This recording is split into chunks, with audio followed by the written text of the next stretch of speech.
All right, fam. We are officially live. Are we live, Alan? We are live. We are live. Okay, we're live. All right, guys. We got some ladies in the house, and we're gonna review this recent Fresh and Fit clip of this asshole. They got some jackass. Yeah, who is that guy? Who apparently is breaking into podcast studios. This is crazy, guys. We don't know what's going on here. But we're going to get the ladies' opinion on it. We're going to see what they got to say. Do we got any announcements? Yeah, guys. We're going to be doing some yacht casting soon. So stay tuned for that. Did you invent that? Did you just make that up? I just made that up. Yacht cast. We're coining that. We're gonna, guys, make sure. Oh, in the description, guys, we have the Cash App. So make sure you send in your Cash Apps. I got it on my phone here. So if you have any questions, you can Cash App. Super chats are much appreciated. We're trying to build another studio on the other side. Alan, if you can give us the wide angle real quick. Give us some money because it's expensive. On this other side, guys, where you see that green, we're trying to do it like a jungle theme, but all we have is grass. So we need vines. Like, we don't got nothing to put over there right now. This floor was $3,000. We put everything on this side. So. Make sure you guys super chat in your questions and comments. Anything else? Put their Instagrams in the... Oh, we will put the ladies' Instagrams in the description because this one here keeps asking us. Me 17, 11 times. Yeah. Okay. Text. We'll get their Instagrams and then we'll have them say them as well. But we'll put them in the description, guys. Guys, we're doing another movie night, but we need you guys, I guess, to suggest the movie because we don't know what the heck you guys want us to review, or you want the ladies to review. So just go ahead in the comments when you get a chance. If there's any upcoming movies that you're interested in the month of, what's the next month? Because I failed that in grade school. April comes out for March?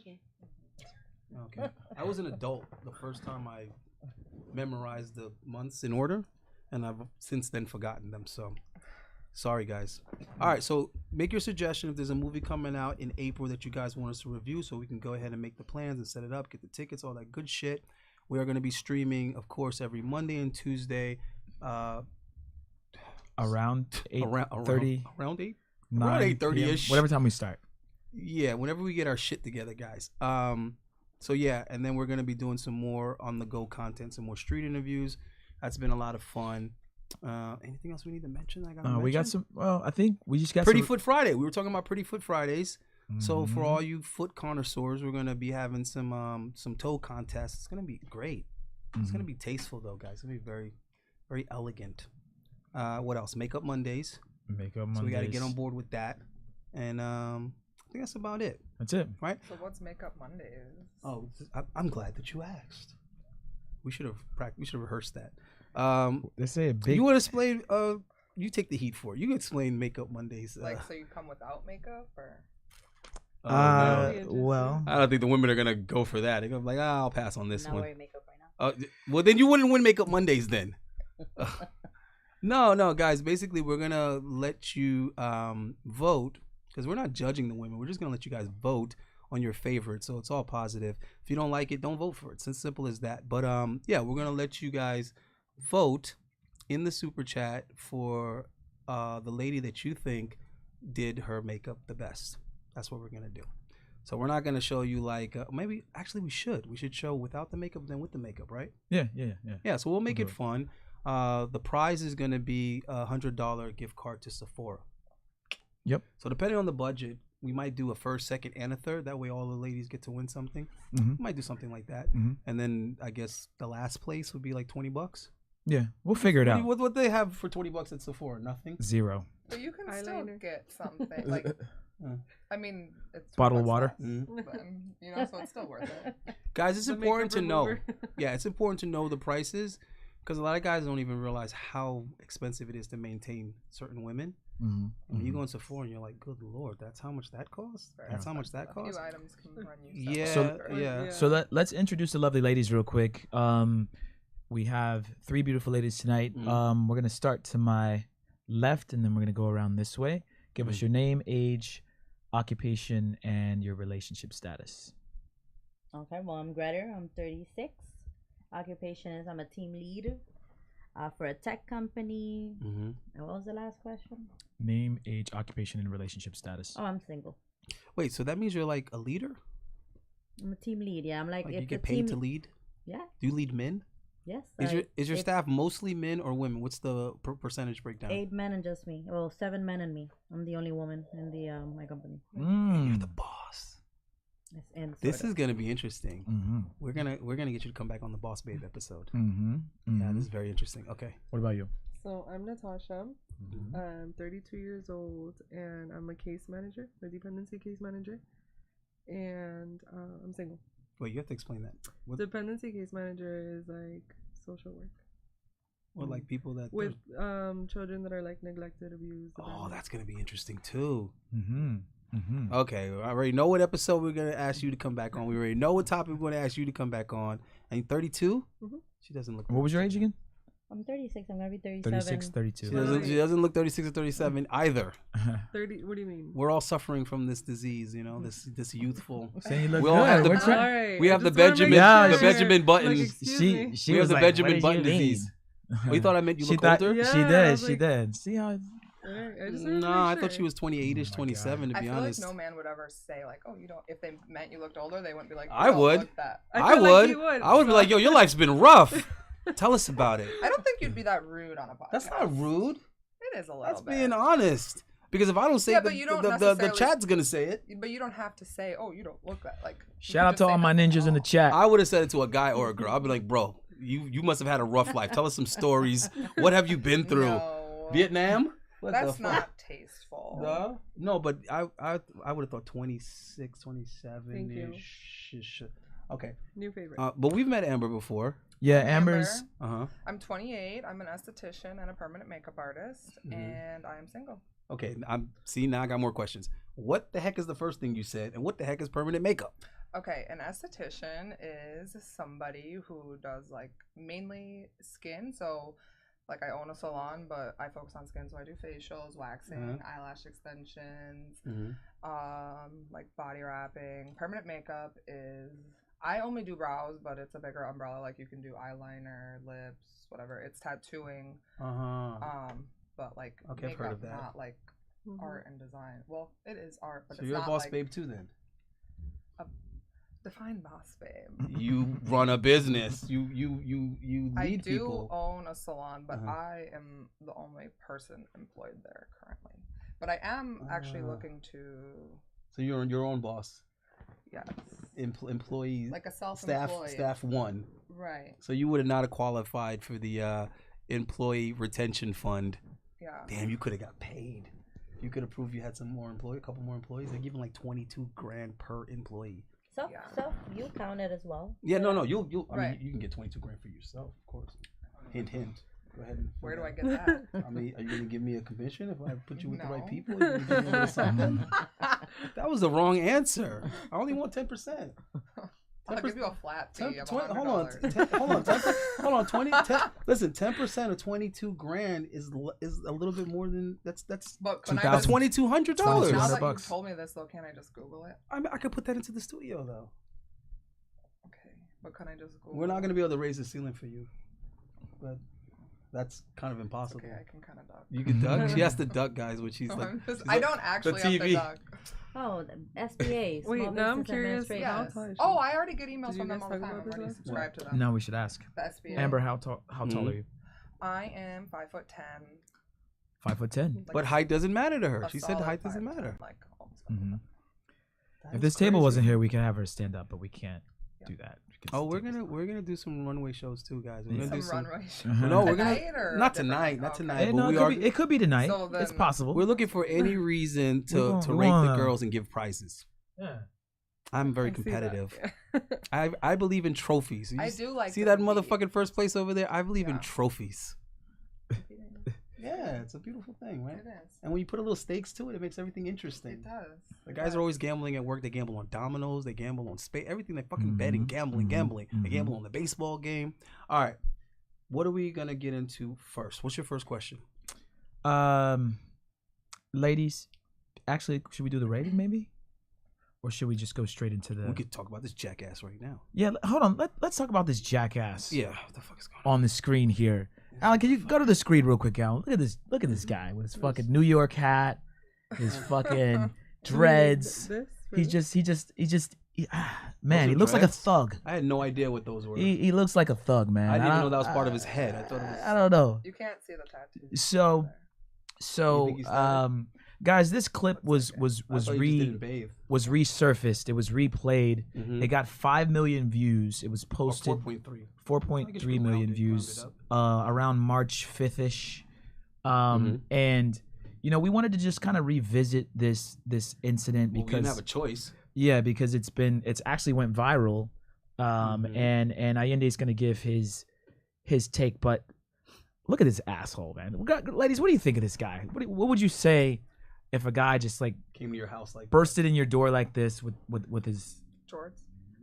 Yeah, with his Oh, shorts. I imagine it was humid. It probably was humid. With his it jean was humid shorts. that evening. With the jorts on. That makes it less The dangerous jorts, for the sure. jorts. Yeah. And he has both- Timbs on. You can't both- see the Timbs. You both are making words. No, jorts are a thing. Allende, we're gonna have to roast you, bro. Those are, we're gonna roast you. hold on. Everybody thinks those are Timberlands. Those are actually combat grade Nikes. Oh. Huh? What? Does that make it I was gonna better? think. It's dead. The mouse? How is that? No, it's not. I see the mouse moving. Yeah. The mouse is doing mouse things. Hold on, let me see who's in the comments. Yeah, we got some haters. Haters. They're not. This is your. There's a couple haters. There's a couple. If we have any haters of Allende, please type your insults and we will. Somebody's over here spelling clout wrong. He said, "Don't cloud chase." Yeah, it's clout. Don't cloud chase. CLOUT. You guys got to stop throwing terms around without the proper connotation. Like what is with this generation misusing words? It's fucking unbelievable. No, bro, we are. I can't clout chase responding to a video on me, you numbnut. This is Christ. This is a complete smoke show, guys. So put in your chats. We would prefer you to super chat in if you really want us to. Well, read if it. you don't, we're not gonna give you any if you don't attention super chat it, we're not gonna fucking. Yeah, read it. someone said the girls. Are they talking crap on the girls? Oh, I want to see. Hold up. Hold on, ladies. I'm about to read this. No. They said, "LOL, y'all got some busted girls on here." Oh wow. Ladies, what do you have to say to that? We need to see the I wanna see person. him. Yeah, I want to see. Show the your person. face. I don't. see his No, most recent tattoo. no. I don't need to see the guy that's saying it though. Elaborate. I Why don't don't need to see it. we don't? We just don't need this. It's not I even can see the girls. True. right, bro. Ooh, Right. And the truth is the truth. That's the next thing. I get it. Girls are always more concerned with the person saying it and the delivery. I'm sorry. I'm only focused on the facts. I'm only focused on the truth, the reality. Something's true. It doesn't matter if a guy that's 5 foot says it or if a guy that's 7 foot says it. It's still the truth. Doesn't matter if a rich guy said it or a poor guy. That's part of what frustrates me with this generation because they'll tell me I'm cloud chasing because I'm saying things that are true. That's not cloud chasing. They'll say you're hating on someone because you're pointing out things that are true. You're making observations. It's not hating. And so we have this weird fixation with defending successful people or beautiful people or rich people. It's like, look, people can be in the wrong. People could be in the right. It doesn't necessarily matter, the success level or the beauty of the person. So I'm not sure why he said that other than maybe he wanted some attention. And I get it. Right. If you can't get beautiful women to respond to you saying polite things, I get it. Insults. No, I get it because it works. Women are tricky that way. Like you'll compliment them and they'll just leave you on red, and you'll say something you'll say something screwed up, and then they'll send you a paragraph. You're like, oh, this I wouldn't ever works. send a I'm just curious. Like I'm just naturally curious. I wouldn't respond to that like in a DM or whatever. Well, but most women. I'm talking about most women. I would probably click on their profile and look at them. I wouldn't respond, but I would just because I'm very who's talking shit. I'd be curious. in nature. I'm curious to just see, and then I would move on. But What did he say? Busted? He said busted. He what said was the women word are he used? busted. Busted. You know what? Why don't you send your pictures in for the body rating or Yeah, send your least the face profile in, bro. rating? And we'll have And the ladies. we'll let the women judge you Yeah, since that's what it's you want to more so do. for that. Yeah, don't be a hypocrite, dude. If that's the case, because you don't even have a profile picture. So right. We got one person in the chat trying to say that you're copying Fresh and Fit. What you gotta say to that, Andy? well, you see, the interesting thing about that is that they wouldn't be a Fresh and Fit as we know it if it wasn't for me. That's not the show structure that they were going with. So I mean, I've already covered this in a video back at the time that this was taking place. And I waited to address it because I wasn't interested in the drama, even though everybody is telling me, listen, business-wise, this is what you should be doing. You should be seizing the opportunity. You should be capitalizing on it if you want to push the views and push the subscribers. I just don't have that integrity level. It's not how I operate, right? It's low hanging fruit, right? And also, I didn't think it was important to men. I thought things like self-improvement, leveling up, being more aware of the dating market, I thought that's what we were in this to do, right? Actually help men. So I just thought, how is my drama with these former coworkers valuable to men? Then I soon learned that this is what the people are interested in, which reminds me of my bitch. That's more I'm not trying to insult anyone. I'm just, again, being honest. When I'm at home with my woman and she wants to unwind watching like these housewife shows and Atlanta basketball wives or whatever, I'm always irritated. I'm like, I don't want to watch this bullshit. But that's what she wants to watch. She watches. Right? And the whole show is just arguing and drama and back and forth bickering. And I'm just like, there's no storyline. There's no plot.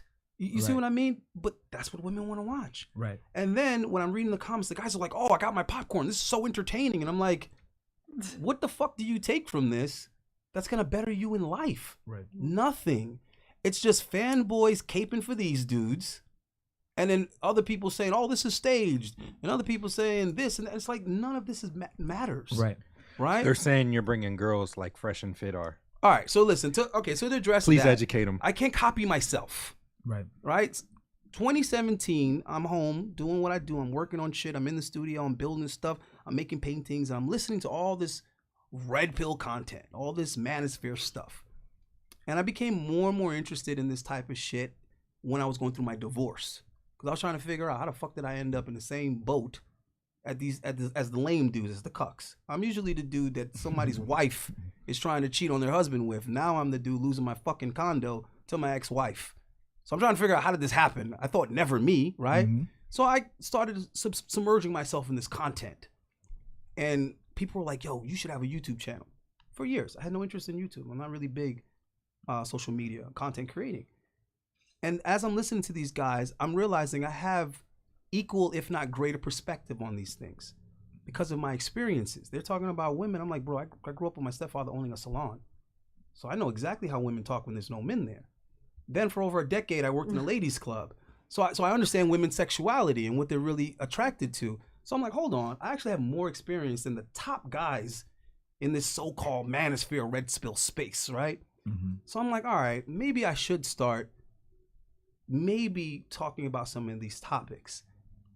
And I said, okay, I was watching Donovan Sharp's show a lot. I was watching The Seven. You know, who's this guy? Myron Gaines. And then he mentioned that he was in Brickell. I said, motherfucker, I'm in Brickell. This guy's in the neighborhood. I'm going to find this guy. I want to link up. I want to see what's going on. I want to cut the line. And I want to start making some content with these particular names, these particular people. Right. So I came into the situation adding value from jump. They were starting this podcast. I said, listen, I got this idea I've been sitting on. And the way I see it is women are repelled to this content. At the time, I had 2 girlfriends. I had 2 women. So anytime I would play this shit around my girls, they would hate it. They'd be mad at me for the whole day. Turn that shit off. I want to hear that shit. I'm like, yo, baby, they ain't lying. I don't want to hear that shit's misogyny. I said, you know what the problem is? There's no women present when these guys are having these conversations. So you're coming off looking like you hate women and you're resentful of women because you don't have any women there to tell their side or to have the discussion. So I said, that's what the space is missing. If I'm going to get involved, I want to do something that isn't being done. If not, what's the point of me coming in and saying the same thing that these guys have been saying, but in my own way, right? I didn't see that as valuable to echo what people are already contributing. So when I got the opportunity to work with these guys, that's what I was bringing to them. And they told me, fuck that. No free clout. We're not putting these women on a pedestal. That was the response. I said, bruh. You're not doing anything new. You're interviewing popular guys who already have a name, who already have clout, and who are already being interviewed on other podcasts. So what, you see what I'm trying to say? You're just a new podcast doing the same shit everyone else has already been doing with the same people. I said, this is an opportunity to do something new, something fresh. We've seen these people before, but we've never seen them interacting with women. Oh, that's not even realistic. How are you going to get girls to come on? I said, bro, let me figure that out. Every day, this is the schedule. I said, bro, we'll figure it out, bro. I'll figure it out.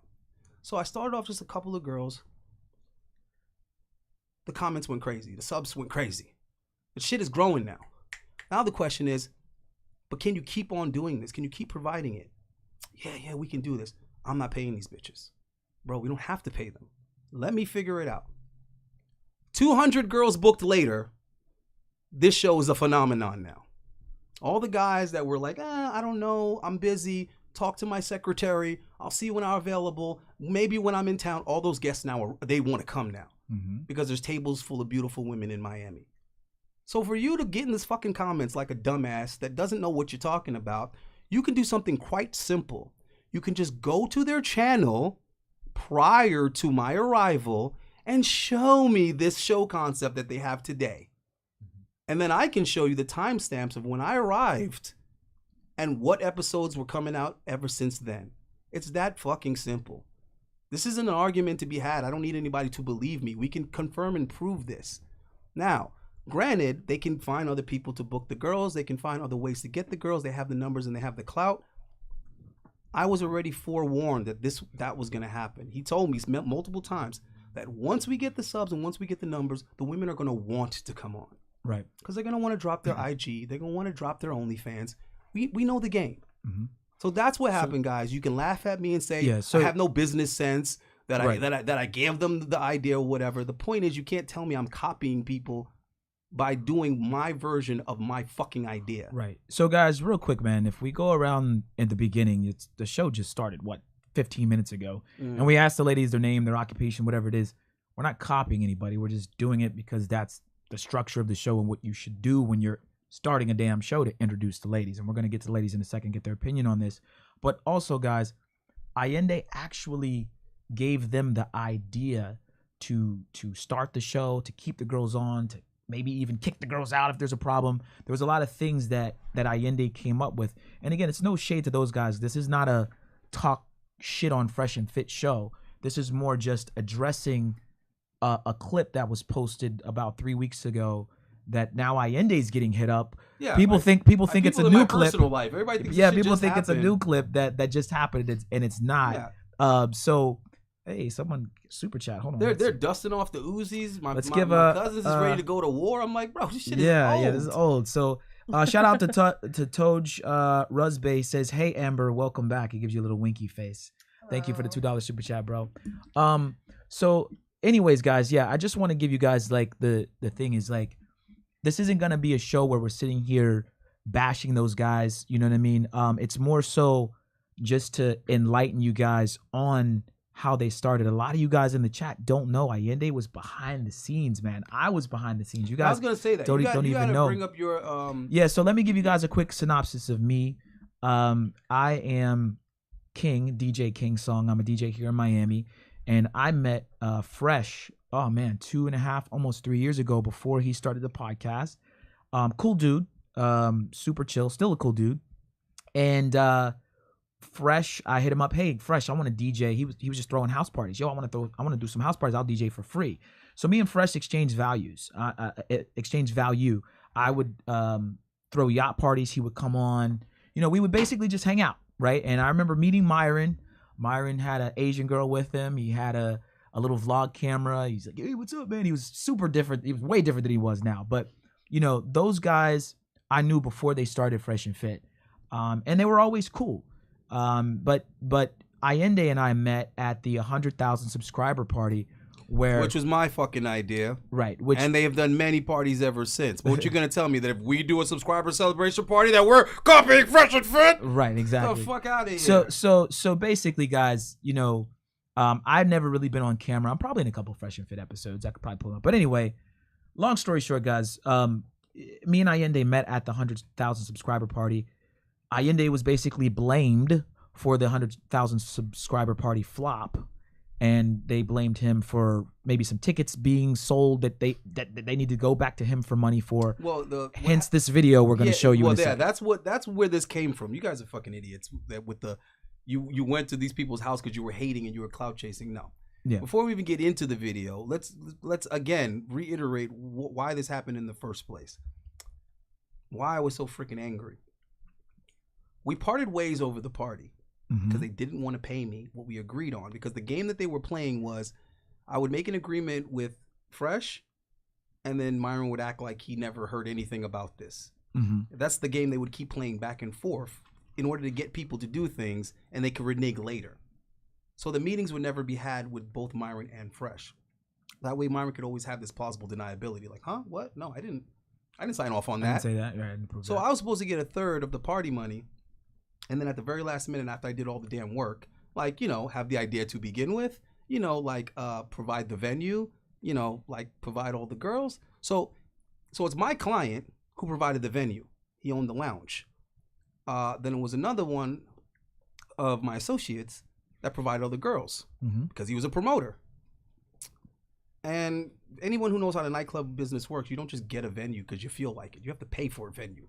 Nobody just says, yeah, hey, sure, come have a party at my venue. So I got the venue for free, basically.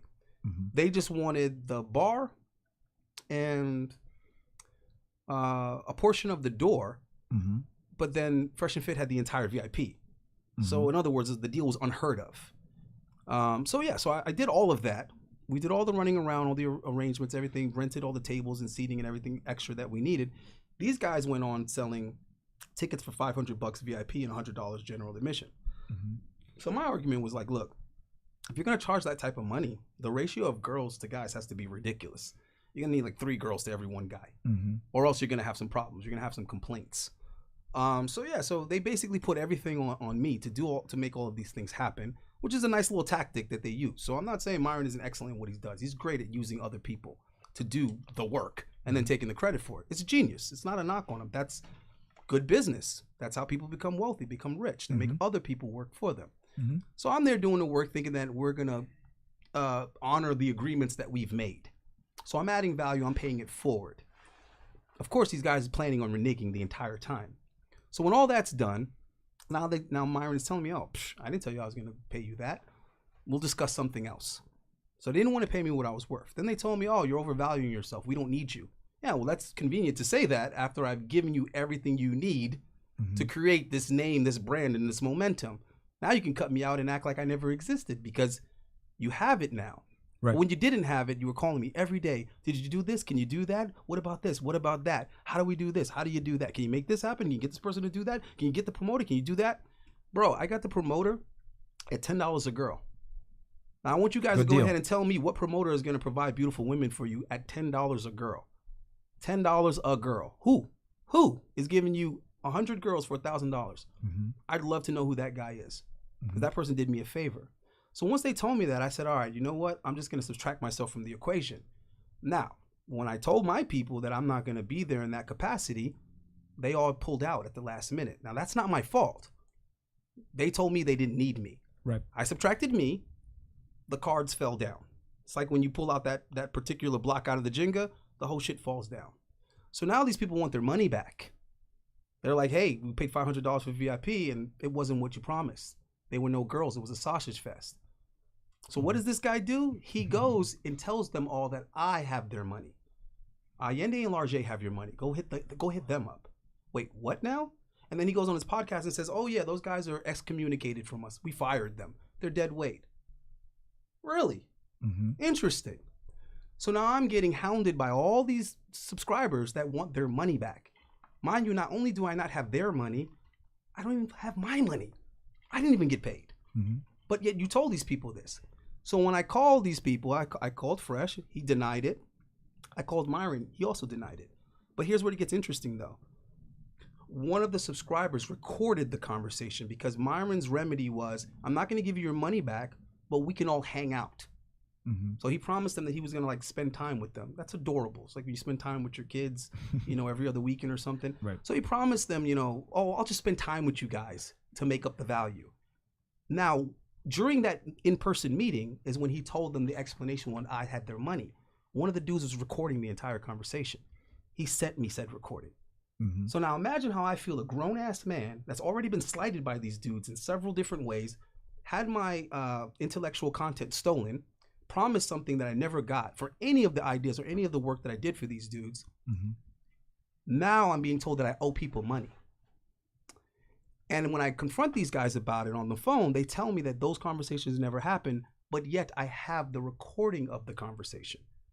Now imagine how you would feel being lied to like that and also being lied on like that. Mm-hmm. And you have people knocking at your door, calling your fucking phone, emailing you, telling you that you owe them $500 each. And it was several people, bro. Several people that was hounding me for this money. So I told Myron, listen, we need to meet up. We need to talk about this. He kept avoiding me. So I did what motherfuckers from my generation do. I made a house call. I made a house visit. I don't know when you guys were born. I was born in the 80s. That's how we handle our shit, right? And we're going to get into how that played out right now. All right, so yeah, we're going to cue up the video real quick, guys. We'll let the ladies respond to it first because we've been talking. We want to get their take on it. And ladies, you've heard the backstory now of everything. So this is this comes to the video you're going to see here now. Alan, if you got it. Do we need these? Well, at least their version. No one is scared of you. Nigga, you're a clout chaser. You're a clout chasing bum, bro. You're a clout chasing bum. Because you running your mouth and You're I a check clout you, makes chasing me a bum. clout chaser. You ain't checking nobody. Nigga, everything about Get you the is fuck chasing out of here, bro. bro. Why Ain't you nobody chasing scared of you. that? You're a What you got? bum. You're What you broke. got? Look at you. What you got? You're committing a crime What you right got? now. You're What a you got? bum, bro. Right. You're a bum. And you know what? It is You're a worth it. fucking It's bum. worth it. It's worth it to prove to the world Okay. that you ain't All nothing. All right, ladies and guys. So, ladies, let's get your take on that. You guys have heard the backstory of what happened, and this is sort of the end result. This clip was recently posted. It got about 5 million views on YouTube Shorts. So, we're revisiting it now, guys in the chat that are saying, you know, time to move on. Well, Allende's moved on, Jesus Christ, but it's just it was reposted. Oh my God, these so guys are let's depressing, start bro. with Amber and we'll go around. Ladies, what is your take on this? Have you ever been in a situation where maybe a girl is, you know, pinned some shit on you and you've had to like? No. Don't phrase it like that because no bias. Mhm. You guys can be 100% honest. You can say you're a jackass for going to these. Oh people's yeah. house. Give us your honest first on what happened here. I don't know. It seems like they're not willing to like just like he just kept saying like you're a clout chaser, you're a bum. Like he wouldn't just like speak and have a conversation and be like, hey, let's break this down. So like sometimes I feel like when people like just talk over people and won't let them like have a word in or figure out like what's going on, like a lot of times that like points to you being in the wrong. All right. If you think he's an idiot, you can tell him though. He wants your unbiased. Do you think he's a bonehead for doing that? I mean, if he had already like reached out and tried to like talk to them and try to figure out, hey, what's going on? What's the solution? Which, if that's accurate, no, because people are hitting him up for $500 a piece. So it's like, but he's not like he came in there with like a weapon or something. He just came there to like, hey, let's address this because you're refusing to talk. Like sometimes I guess that might be what you have to do. Okay. So I don't know. I guess if I was a man, I would never do that as a lady. But if I was a man, I would do the same thing. Yeah. I like that. I would never do that as a lady. Hey, it's not a lady's place, man. What about you? Who's the person in the back that's filming? Like, Oh, that's my dog. Oh, you don't know G, right? But so did That's you go my in there dog. like, hey, this is how it's gonna go down? And like, Oh, film? okay, real quick for the timing, because like everybody's like, yeah, but who's the big buff Jen? dude behind you? Well, not because of No. that. I just want to know Gee. if you went in saying like, hey, I'm gonna No, come in this is doing what this happened, bro. and He filming. had no idea that was gonna happen. He was in town for a bodybuilding competition. So I've known G for over 20 years. He's actually the dude that got me into bodybuilding. So when he came into town, you know, obviously we got to link up. We got to spend some time together. So I just thought to myself, this would be the moment. Like this would be the time because I got somebody I can trust that I know for years, somebody I can count on to back me up. So I was like, no matter what happened, I know G got my motherfucking back, right? Like we've been to jail together. We did a show in the Bahamas. They locked us up because stripping is illegal in the Bahamas. So we sat in the cell and got deported together. Man, we've been through like a million things, right? So I said, you know what? This is an opportunity. This dude lives in a whole nother state. He just happens to be here. I looked at the clock. I was like, yo, these dudes are about to go live. I was like, yo, G, I need you to back me up. He was like, all right. No questions asked. I was just like, yo, I got a problem with some people. I need you to come back me up. He's like, all right. So we got there and I was like, yo, G, I just need you to hold the phone. Just record because I don't trust these dudes. Now, of course, these low IQ motherfuckers are going to say, oh, you recorded it for clout. It's like, OMG, bro. I'm not motivated by I clout. think that's where I was going with it, or why I was right. asking, 'cause I didn't know. had him record it because I know these dudes. Like, I'm working with these dudes. Wait, King but knows these dudes. additionally- We know how they operate. No, now you just said something else that I didn't know. So you went in when you knew they were recording live. Exactly. The whole point was to confront them live in a situation where they couldn't just ignore me. That's the point. That's why they talk. Right. You don't fuck people over and then ignore them Got and it. act like it didn't Right. happen and think it's gonna just go away. This is what they Right. try to do. Right. And I mean, I don't know if we should mention that that's a pattern because people act like this is me, on my soapbox singing a sad song. Actually, no, I didn't care. I just moved on with life. Yeah. But this is something they've done to multiple people after me. I mean, there's a dude right now. Check out the Unfiltered podcast. Eric had a falling out with them, similar Unfiltered, yeah. situation. Mhm. King had a fallout with them, similar situation. Mhm. What's the dude's name? The content creator that put them together. Solo. Solo TV. Solo TV put them together. They like all these people. They use them and then burn the bridge. Guys, you don't see the back end of what's going on. Exactly. So all you That's what I guys in the needed to chat, ask. you it's guys, a pattern. the apple doesn't fall too far from the tree. Allende knows them. I've known them for 3 years. When Fresh was driving like a, I forget what kind of car he had. I so forget too. It was a piece it of was shit, yeah. So but again, no offense to Fresh, man. Fresh, me and him hung out They came a up, lot. bro. Yeah, I'm man. proud of Fresh. They This came is up. this is me Matter and of him fact, hung out. shout out to Freshman. I just was talking to Fresh like a month ago. I Yeah, we was just saw with him. Fresh in the gym. Yeah. Bro, it's not what you guys think, bro. It's not that serious. The last time I ran to Myron, I'll read you the text the last text I said to Myron. I ran into him. Right. He was acting all scared and all nervous. I'm like, bro, listen, Right. I don't got no Right. shit. You won. Mhm. You won. Listen up, chat. He won, bro. He won. I'm not necessarily playing the same game that he's playing, but for all extensive purposes, they won. 1.2 million subscribers. Great job. There's plenty of multimillionaires that their brand, their service, their product wasn't their idea. All of you knuckleheads think Thomas Edison invented the light bulb or some shit. No, he really didn't. It was an employee that worked for him. So same situation. I was Same shit. basically an employee, and they Same took the shit. credit for Right. my brainchild. Right. Okay, it happens, right?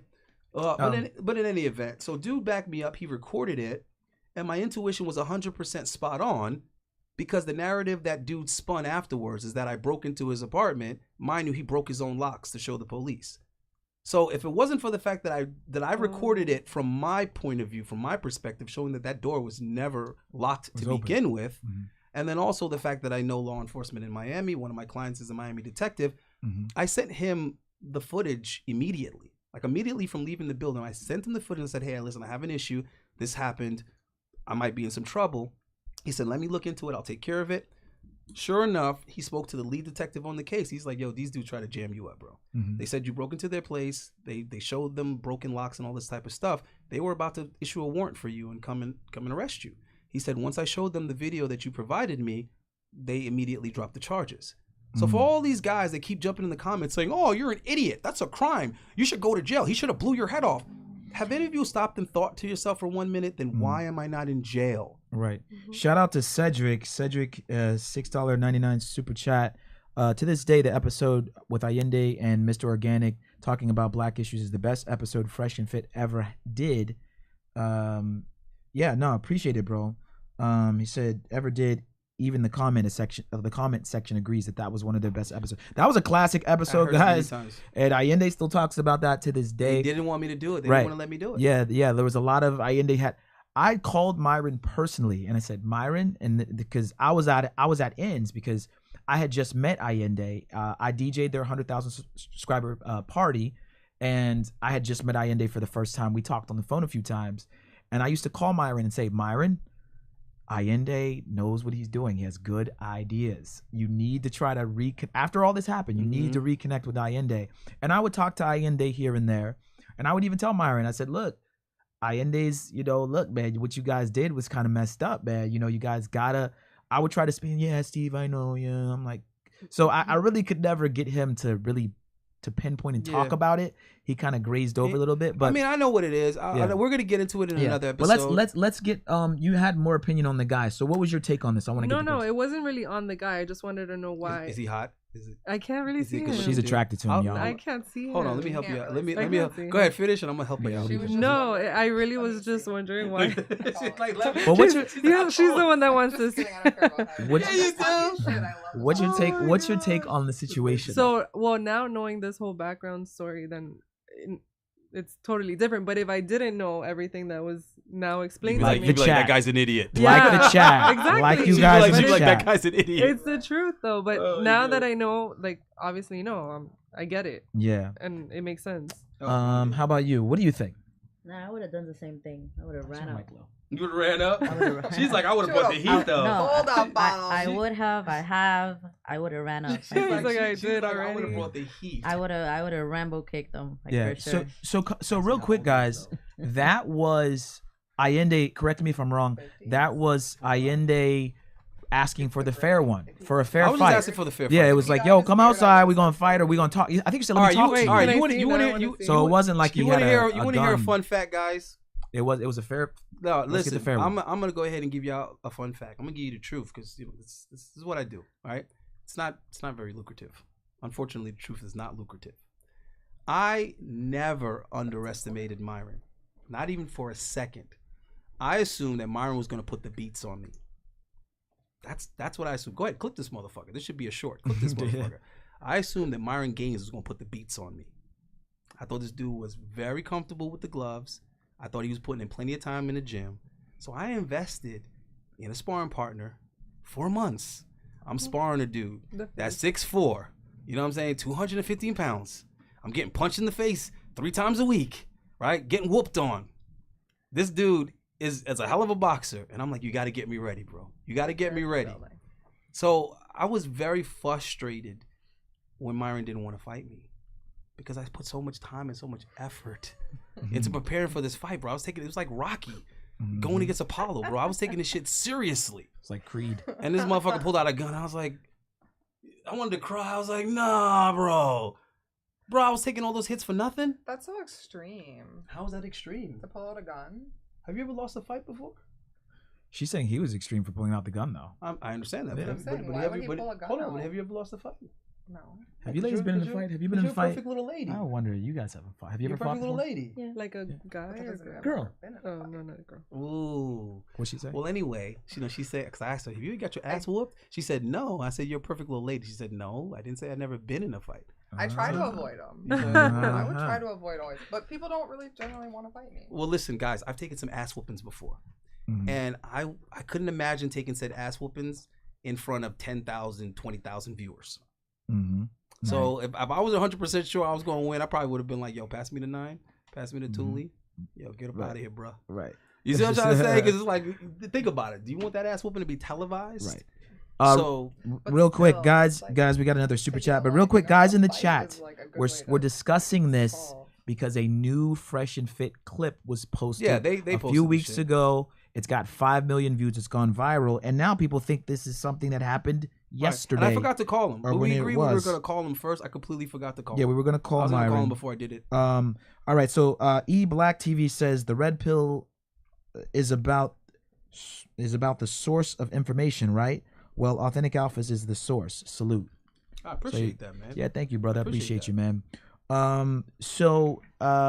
So should we elaborate a little more? Like, let's get the ladies involved a little bit too here. But so hold on. So you said you've never been. What did she say? She's never been in a fight? No, Or she said she has. Oh, so she was beating. She bitches. just But I've never never- took a L. I don't instigate fights, especially because I don't drink alcohol, so I'm always sober. So I'm always like, if there would ever be a fight, like I would try to like De-escalate.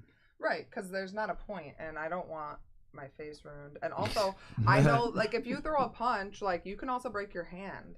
Like That is true. so I don't want like a broken hand over a fight. You know what I mean? Like I don't want to be injured or It's like not worth it. disfigured. Like what if your Disfigured. nose gets broken and then your nose is never back the same? I've seen it happen to girls, so I know what she's saying. Like I would never like purposely want that. Want to fight? Right. So I would try to avoid it at all costs. But I'm just saying. All right. Well, what do you think about the situation, though? Like, I know you said that. Listen, you would do what you got to do too, but I mean, overall, do you think that it's, did you think that that was the appropriate way to handle it? Yeah. I mean, as a mature adult. Yeah. Guys in the chat, what would you do? Now that you guys know the truth, right? Yeah, get in the chat. Let us know what you would do in a situation. You're dealing with these guys, you're giving them ideas. They say they're gonna pay you, they don't pay you, then they blame, the fact that you didn't, some ticket sales didn't happen or happened or whatever on you. What would you do? Would you ask for the fair one? Would you just go away quietly? What would you guys do? And again, would you just take the loss and go? It's and it's no shade to. There's so many things I didn't put in there, but I mean, I'm not trying to make myself a victim, but honestly, there was a hell of a lot of other things they were doing that was like really, really frustrating, bro. Like being blackballed. A lot of these people don't realize that I was blackballed in this little community. Because they were so popular at that time, everybody wanted to get on the podcast.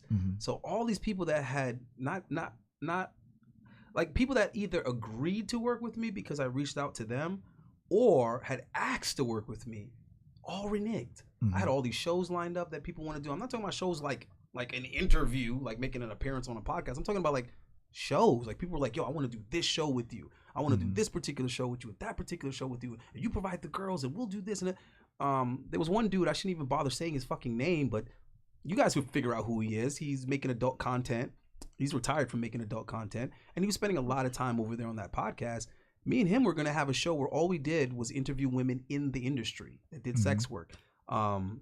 Dancers, adult film stars, girls that were on OnlyFans. What else is the sex industry? You guys get what I'm trying to say. No. As me being a former dancer at the time and him, being a guy that did adult content, we thought it would be an interesting podcast where we could have these sexually based talks, and then also explore the professional and business aspect of it, because the women would be able to relate to us because we've also been there, right? That dude was like, yo, I can't do it because, I need to make these appearances. I need to grow my channel. And he grew his channel significantly going on there. So, Andrew Tate, and I know some people want to hear that name right now because they're lobbying for him, and some people don't want to hear that name right now.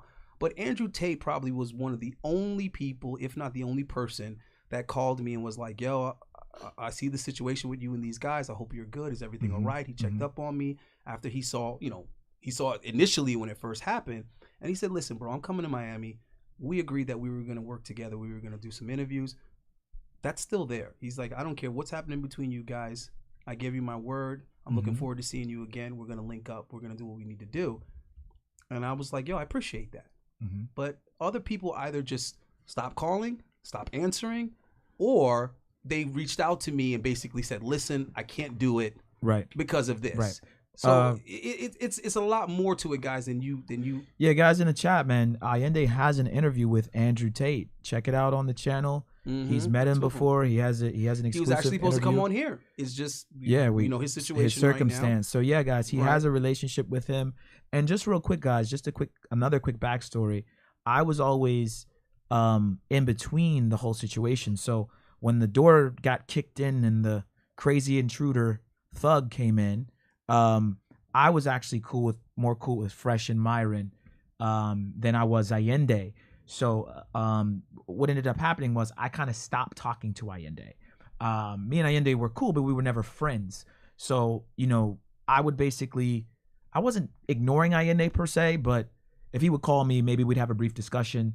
But I was more so loyal to Myron and Fresh. I remember telling Myron, hey, if I were Allende, I would be doing XXXX. I remember I'm like, Allende, what y'all did to him was messed up. And if I were him, I would be doing this to you to try to kind of help them out a little bit. Not that Allende would tell me, but I lean more towards them because I knew them before I knew Allende. But me and Allende were always cool, and I didn't want to sever my relationship with him. So anyway, guys, I just want to give you guys a backstory about that. I didn't want to take sides. I was sort of in the middle, but I was still leaning more towards Fresh and Myron because I had just met Allende at the party. But me and Allende had no quarrel. And I had a feeling Allende was going to do something. I was like, he's going to do something. But I didn't know what he was going to do. I didn't even know. And then what the door kicking happened. I didn't even know what I wanted to do. Dog. And there's another aspect to it too. Let me add another layer. There's multiple layers of why, I was in a really bad state of mind with all this bullshit that they were putting on my plate. Because there's the financial and business aspect of it, right? So this dude was running around deactivating all my social medias, and he told me straight up to my face. He said, "I'm gonna hit you where it hurts your pockets." He knew that that's where I was booking all the girls was Instagram. And he also knew that that's where I was making the majority of my money at the time was Instagram. He knew that. So he went on his way to deactivate my shit to cut off my income and cut off my network. So that really sucks. So there's that. Then there's the network. Told you I was being blackballed. So there's that. Then there's my freedom, trying to put me in them damn cuffs. So there's that. And then there's my love life, because me and my woman were having a lot of issues because I was spending so much time dedicating to their podcast. And she kept telling me, why do these dudes keep taking credit for all your shit? And I kept telling her, don't worry about it. I know what I'm doing. I'm looking for the bigger picture. I'm adding value. She kept saying, no, these guys are using you. These guys are taking advantage of you. These guys are lying to you. They're not giving you what you deserve. They're not paying you what you're supposed to be. So I find it interesting that he kept calling me a bum. Okay, let's just play with numbers, because I like math. I respect math. When I interview ladies, when they interview ladies, when anyone interviews ladies, what is the most common answer you get for what a man needs to make to be taken seriously? 6 figures. Okay, now what is 6 figures? When I ask 100,000. When I ask women what that is monthly, they never seem to know. Okay, it's $8.4 thousand, $8,400. Okay, that's what $100,000 is. Okay, now we live in Florida. Some people, right? We don't have state tax here. Okay, so I'm just throwing some numbers and some facts to you guys, right? At the time, I was training at $1,000 a month per client. I had 8 clients. See where I'm going with this? So I was making a guaranteed $8,000 a month when I decided to stop training to work for Fresh and Fit. Right. Now, how do you think my woman reacted to that? She wasn't too happy about that. Ladies, let's ask you a quick question regarding what we're going to keep it all wrapped in. We'll start here and we'll go this way. If you were dealing with a man and he was, he was making great money, right? Someone goes, there's this new podcast called Mentuition Academy or whatever it would be. And he sort of, you see that were you losing? Did you quit.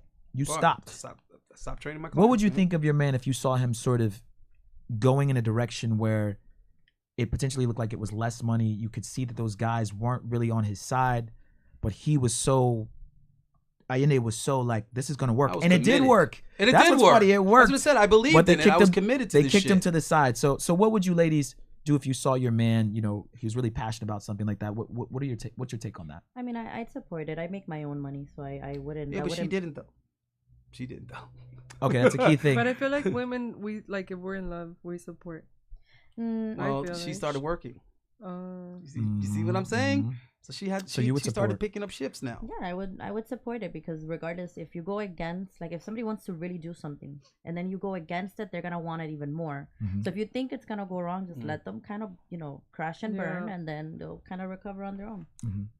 It's really better. What was your thing? Same thing? Yeah, okay. I would What about you, Amber? That's a complicated question, I guess. I would want to support and inspire my man to always grow and do better than what he's doing currently. So if he had a dream and a vision, that he had this big vision, I'm gonna believe in him and support him for that. But the problem is that he wasn't getting the credit for his vision ideas. So then that's where I would start to have the problem. 'Cause it's hey, I want you to do this so you can grow and reach all your aspirations and dreams, but you're not getting the credit for what these aspirations are. So how are you going to grow if you're not getting that? So it's both. I would support him, but I would have a real problem with him not getting that credit and stuff. Okay. You know what I mean? Because then why am I supporting? You're not gonna this is for nothing. Yeah, so you would give him your opinion, but you wouldn't leave him, right? Or no, I would support him, but when I saw things unraveling like that, I would have the same response, what they're using you, you know. And a good woman is really actually going to have that response, of course. Because she's looking out for me. Yeah, they're them from day one. Right, bro. And guys, this is not a pity party. No, this is not. We're sitting here bashing Fresh and Fit.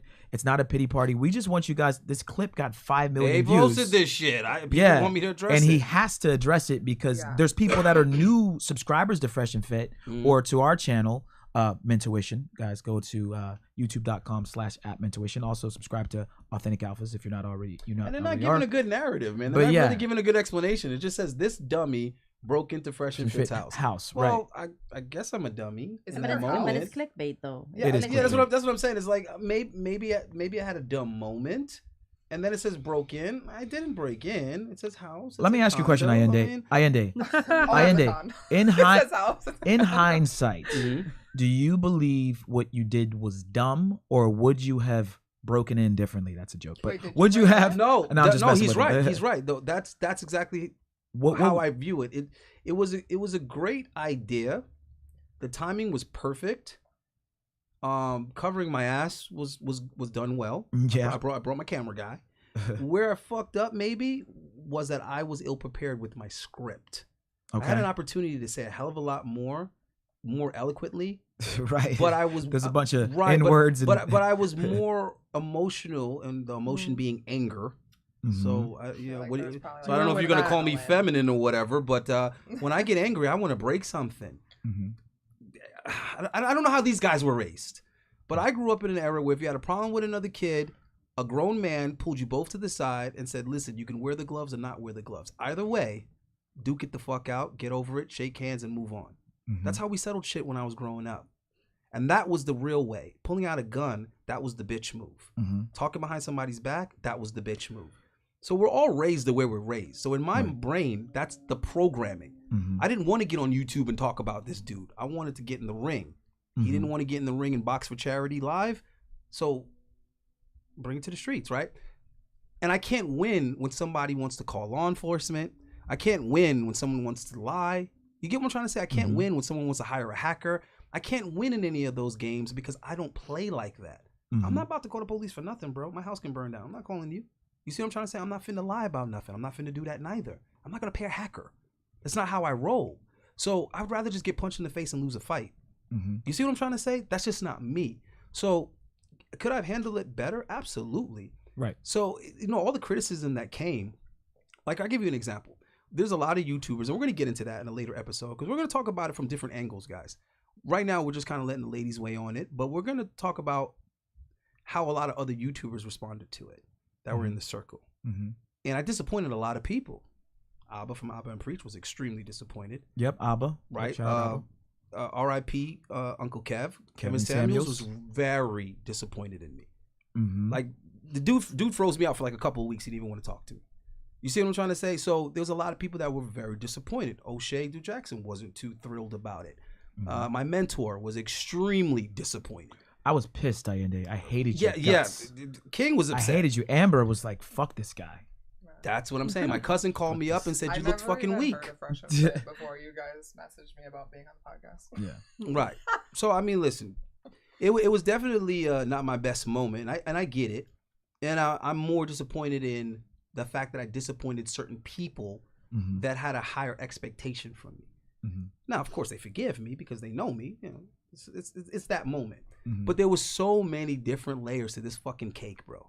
You know what I'm saying? I had to deal with this shit at home with my woman because she was right. She kept warning me about these dudes. She was right. You see what I'm trying to say? Hard pill to swallow. A lot of people that come in the comments from an intelligent standpoint, they just keep reminding me that, well, you should have had a contract. You should have had this. You should have had that. Yeah, I agree 100%, dude. It wouldn't have worked that way because if I had came to him and said, hey, I want to put this in a contract, he would have said, I don't like this idea anyway. They didn't want to do it to begin with. So when you throw that, oh, you should have had a contract, dude, you can't present a contract for something that people aren't interested in doing. Right. You see what I'm saying? His point was, you go do it and prove to me that it's a good idea by doing it. That's a completely different conversation. Now, after it went well, that was my opportunity to be like, well, if you want me to continue providing the girls, now you're gonna have to sign this contract with me. Right. So that's where I fucked up. But for those of you who understand artists, there's a spectrum. And this is something that affects creative people. They lean towards the creative side of the spectrum. And they're usually terrible with business. And the people that lean towards the business side of the perspective, they're usually not creative. They're very by the book. They're very structural, very mathematical. Everything has to like equal this, equal that. They have to see it. It has to be on paper. It has to already exist for them to believe in it. Those are the people that are very business minded, and they're very good at making calculated decisions. The artists are the ones that take the chances. They're the ones that take the risk, and they're usually the ones that don't get fucking paid. Now we're gonna see that in sports. We're gonna see that in music. We're gonna see that in all forms of entertainment. You're gonna see that in comedy. You're gonna see that in visual art. You're gonna see people that are really good at creating an artistic product that people love and appreciate, but they're not getting paid or compensated as much as they should based on what their product is making. Right, if you look at a rapper and then you look at what the label is making, the label's making 80-90% of the money, but the rapper is the one that people are identifying with. So I fucked up. I'm trying to get better with business, and King is great with business. So there we go. So ladies, let's turn it over to the ladies a little bit. Ladies, we should jump into like maybe a couple questions so the chat can. We're gonna jump out of this, and we'll get into that. And guys, we'll continue to touch on some things. I have some more questions for Allende, about the situation, but we do have some lovely ladies here. So ladies, we didn't do the fun fact. So ladies, give us one very interesting fact about yourself. It could be a fun fact. It could just be something that you wouldn't normally tell somebody. We'll start with Amber and we'll come back this way. Very interesting. Fun fact, interesting. We want to know. Okay. The guys in the chat are like, "Who's that girl right there with the pretty smile?" A fun fact about me is I had a full ride to play softball in college. Oh, okay, nice. And you didn't take it? I did. Oh, you did I take quit. it. Okay, all right. So you had a full ride. I mean, I got it for like a year. I was able to graduate debt free, but okay, nice. What about you? A fun fact about me: I like boxing. Boxing. Oh. Yeah. Oh shit. Maybe you should. So wait. See. so you could All right. You could have trained Allende to why fight didn't you Myron. train him? You're funny. No. The first bodybuilding coach that I had was a female. Oh. So I don't laugh at female coaches. Yeah. But so did you see Creed 3 yet or no? No, I didn't. All right. That's So, why I but wanted to did you see 1 and 2? I did, So but don't first- ask me because I don't. No. What we'll do is we'll invite you when we review the first 2. Okay. But Yeah, go we're ahead. gonna Say do what it. you were saying. No, yeah, me. So she likes boxing. Yeah. That's it. Oh, That's that's her it? fun. That's That's the her fun fact. That's my fact. Okay. Well, I do. Not that I like it. I also do it. Wait, you box? Yeah. okay. I box. Okay, guys, she'll whoop your ass in the chat. You in the chat Shit. talking shit? We gonna Bring get this back the girl. guy. The first comment. Bring him into the show. Yeah, please do. Shout anybody Yo. that has I'm any not- hating That's comments. sexy. We welcome all the hating Yeah, comments in the we chat, welcome all guys. the If you smoke, are guys, come on, bro. I'm not one of the listen. Fresh and Fit fans, certainly send in your insults. We I will prefer address. the criticism though, because it could be useful. Yeah, guys. Actually, be Send smart. in- Like, be smarter in the chat if Send you in can, your and give if us. you can. What about What's you? a fun fact about you? I sing. You Oh, sing. yeah. Oh, well, you can't say that and then not Okay. sing. These are shores. These mics are great. I sing. She like- needs Can we time get- to all right, warm give up us a her little- vocals. You can't just put her Give in us a little cold. something. I don't know what to say. Can we get a Doesn't do matter. re mi? Doesn't matter. Can we get that? She's gonna do That's the not intro even- song for us. No, I gotta do like a song. I'm not gonna do re mi for it. Okay. Give me go like a ahead. song. Hey, Damn, what's a good song right now that's hitting? shit. Oh, Alicia Keys. If I ain't got you. That's He's cool. ready. Some people want it all. Okay. Some people want it all, but I don't want nothing at all. If it ain't got you, baby. Oh, I forgot the name. You could totally. Yeah, that was good, but she She butchered it. sang. butchered She it. didn't Okay. sing. She was singing. Yeah, okay. All right. Okay, at least she was a We're going. captain. Hey guys, we're gonna do a Yeah. karaoke. And she didn't Yo, even I have was any trying to- warm-up Karaoke or with anything. Miami She put baddies. right She was on the ready. spot. There was this other chick I was hitting up today that I brought on the Fresh and Fit podcast. that sings. Right. So that's a quinky. Yeah. Imagine. Also, You got guys- time to Come prepare. We got to get on all women Chat. that sing. Chat. We are in Miami. I just want you guys to know that. Some people don't know. We are in the design district in Wynwood in Miami. Okay, and we run into Fresh and Myron All the time. Bro, when we did the movie night. We what just movie saw did we Fresh. see when we did a movie night with the ladies. we were in the Fresh. Was it Creed? Yeah, I think it was Creed. you just said. It was. We just saw but we Fresh. did more than one movie. It wasn't Creed. It was the Ant-Man. Ant-Man. We We saw went to see Ant-Man. We Fresh ran into Fresh. by himself Yeah, with some tall European chick. with a girl, and we just said, "Yo, Fresh." He looked And like he missed kinda me. Like, He's yeah, Fresh, he what's up? was- I was like, he kind of like dipped out real quick, but there was no shade. We weren't trying to run down on him or anything like that, bro. We actually just said what's up to nah, him. last So, time I saw him, bro, we were kicking into the gym. 'Cause I actually, know he's trainer.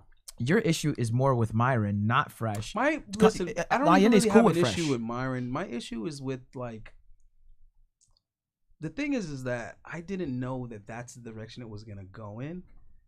So I was very what's the word? Like I was very hyper focused. You know, because I grew up believing that in order to be a good leader, you had to be a good follower first.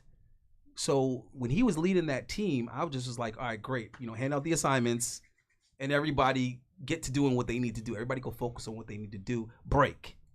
I wasn't really focusing on the character or the integrity of the individuals. I was focusing on what we need to get done because I'm a team player. I played sports and I'm not really worrying about my teammates personally. Right. I'm worrying about how we perform on the field. That's my prerogative. So I wasn't really thinking like, oh, this person's a snake. This person's a crab. This person is this. This person treats women like that. People treats women. I wasn't thinking anything like that. So I was getting that type of information. Part of me was like, wait, should I be concerned about this? Another part of me was like, bro, you have a job to do. You have a job to do. Bro, you have a job to do. Focus on what you're supposed to be doing. And I'm like, yeah, but this is focus on what you need to be doing. And then it came back to bite me in the ass. And I would be there watching the show and I'd be like, that's not why I invited this girl. Someone said in the chat, a lot of people miss Allende though on the show. So yeah, man. I think they didn't want that though. I think he really had a problem with our conflict of tone. Is tone the right word? Yeah, I mean, that's a good word. Because I just felt like we were constantly going in completely different directions with what we wanted to do with the women. It's like, yo, I want to talk about single mothers. I'm going to invite the most beautiful single mothers that I can find. And we're going to talk about this topic because I believe that stepdads are heroes. That's my experience growing up. I had a stepfather. My mother is married to someone else. My father died. So I have a different perspective on stepfathers. They were the heroes in my neighborhood. So that's from where I wanted to have the conversation. Not don't date women with children. Date women with children, but under these circumstances, and making sure that we give a message to women that if you have children, you have to understand the situation you're in and how you need to interact with this other man. You can't expect a man to be responsible for your children, but not have the authority over your children. This is the mature conversation I wanted to have. Myron wanted to say, under no circumstances date single mothers. They're only good for recreational use. And I'm thinking to myself, wait a minute, that's how they got in that situation. Yeah. Why would you perpetuate that? Yeah. What do you ladies think of that? If you were on a podcast and a guy just said like single moms are for recreational use only, how would you feel? Like, That's fine. I don't know if any of you have kids, but I don't have any kids, but yeah, that's kind of, I don't know. That's like that putting the women down a lot, and it's not really finding like a solution to whatever the problems are today. It's just blaming women and acting like they're an object for use instead of a human. See, I think you can think that, but to say it, you know what I'm saying? Like, it's like, even if that's what you think. Well, to say that and have an audience is when it becomes dangerous. Right. But even to think that, it's like, if you don't want to be with a single mom, like, I would never put you down for that. Like, that's your preference. But you shouldn't think that they're for recreational use. You should just think that they're somebody that I'm not going to date or be with. Like, I could be friends with them, but they're not what I'm looking for. Like, you shouldn't think that a woman or man, whatever, you shouldn't think that another human being is just for recreational use. Period. Yeah. Unless they're unless they're professional. But I mean, listen, but I then think. Is it even, yeah, but then that's not really, like, that's just a job. No, I was just joking, but yeah. I think that the message can be very fragile going either way. So I think it's very important that we're responsible when we give these messages because, I mean, I look at the analytics, right? You know, my guy is always telling me, Allende, you got to read these fucking analytics, bro. You're not studying the analytics. And when you do, you're like, damn, my fan base is mostly 24 to 30. That's a younger, more impressionable crowd, especially if they don't have father figures. So you got to be careful with the message you're giving because if you're saying, hey, do not date single mothers. They're not deserving of love. They're not valuable. They're just for recreational use. That's a very dangerous thing to say when you have a large, impressionable audience. Even if you're joking, that audience is not going to take that shit as a joke. And they don't have a mentor, an older brother, an uncle, or a father to bounce that information off of. It's the gospel to them. Right.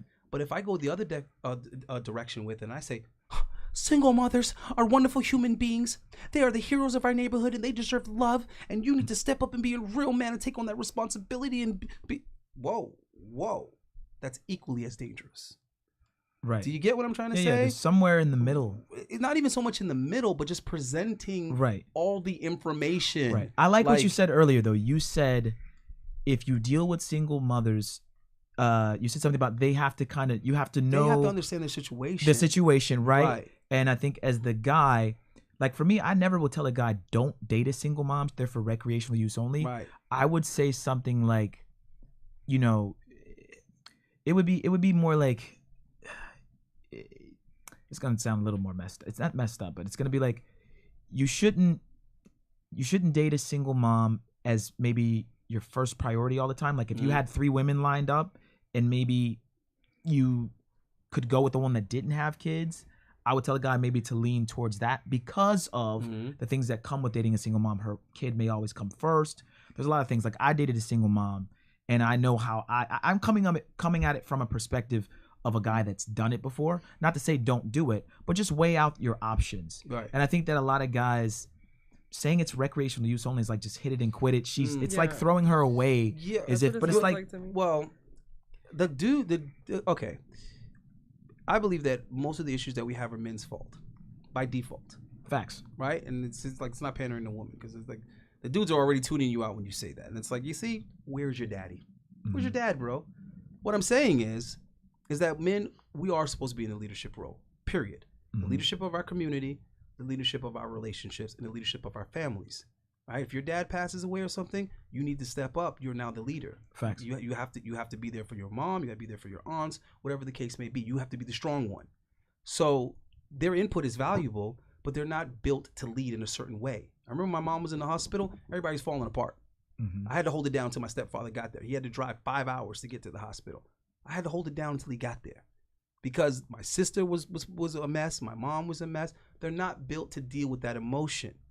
Right? And I'm being level-headed and I'm putting my emotions to the side for a second and I'm trying to deal with the situation and make the best decisions I can. We're going to do group prayer. We're going to talk to the doctors. We're going to come up with a plan. We're going to figure this out. This is how men need to be. So if you're coming into this thinking, oh, you know, she's a single mom, I'm going to treat her differently. It's recreational use only. Okay, her leadership isn't where it needs to be.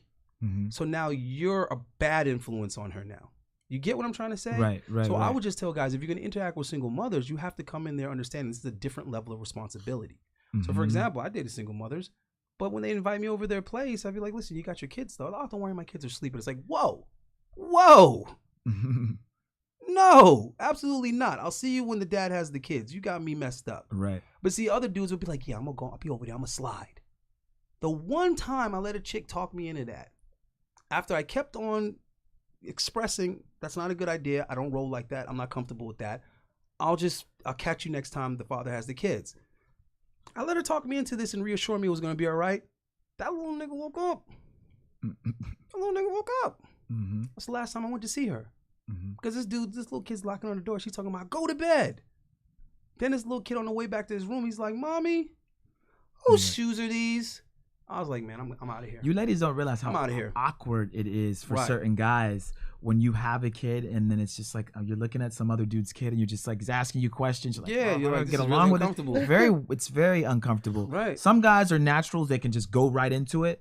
But I was super uncomfortable. I remember telling my ex, "This is making me, like a little bit like I'm trying to adjust to it," and that pissed her off. Like she got pissed because she was interpreting it incorrectly. Yeah, but you're coming in it as a man, right. And I'm thinking if I was the father and these were my kids, I would not approve of this entire scenario. Right. What's your take on guys saying that women that are single moms are recreational use only, or do you have kids? I don't have kids, No, okay. But I still think that's fucked up. I have a lot of friends that are single moms, and I would not like for them to be hearing that at all. Yeah, but whose fault is it that they're single mothers though?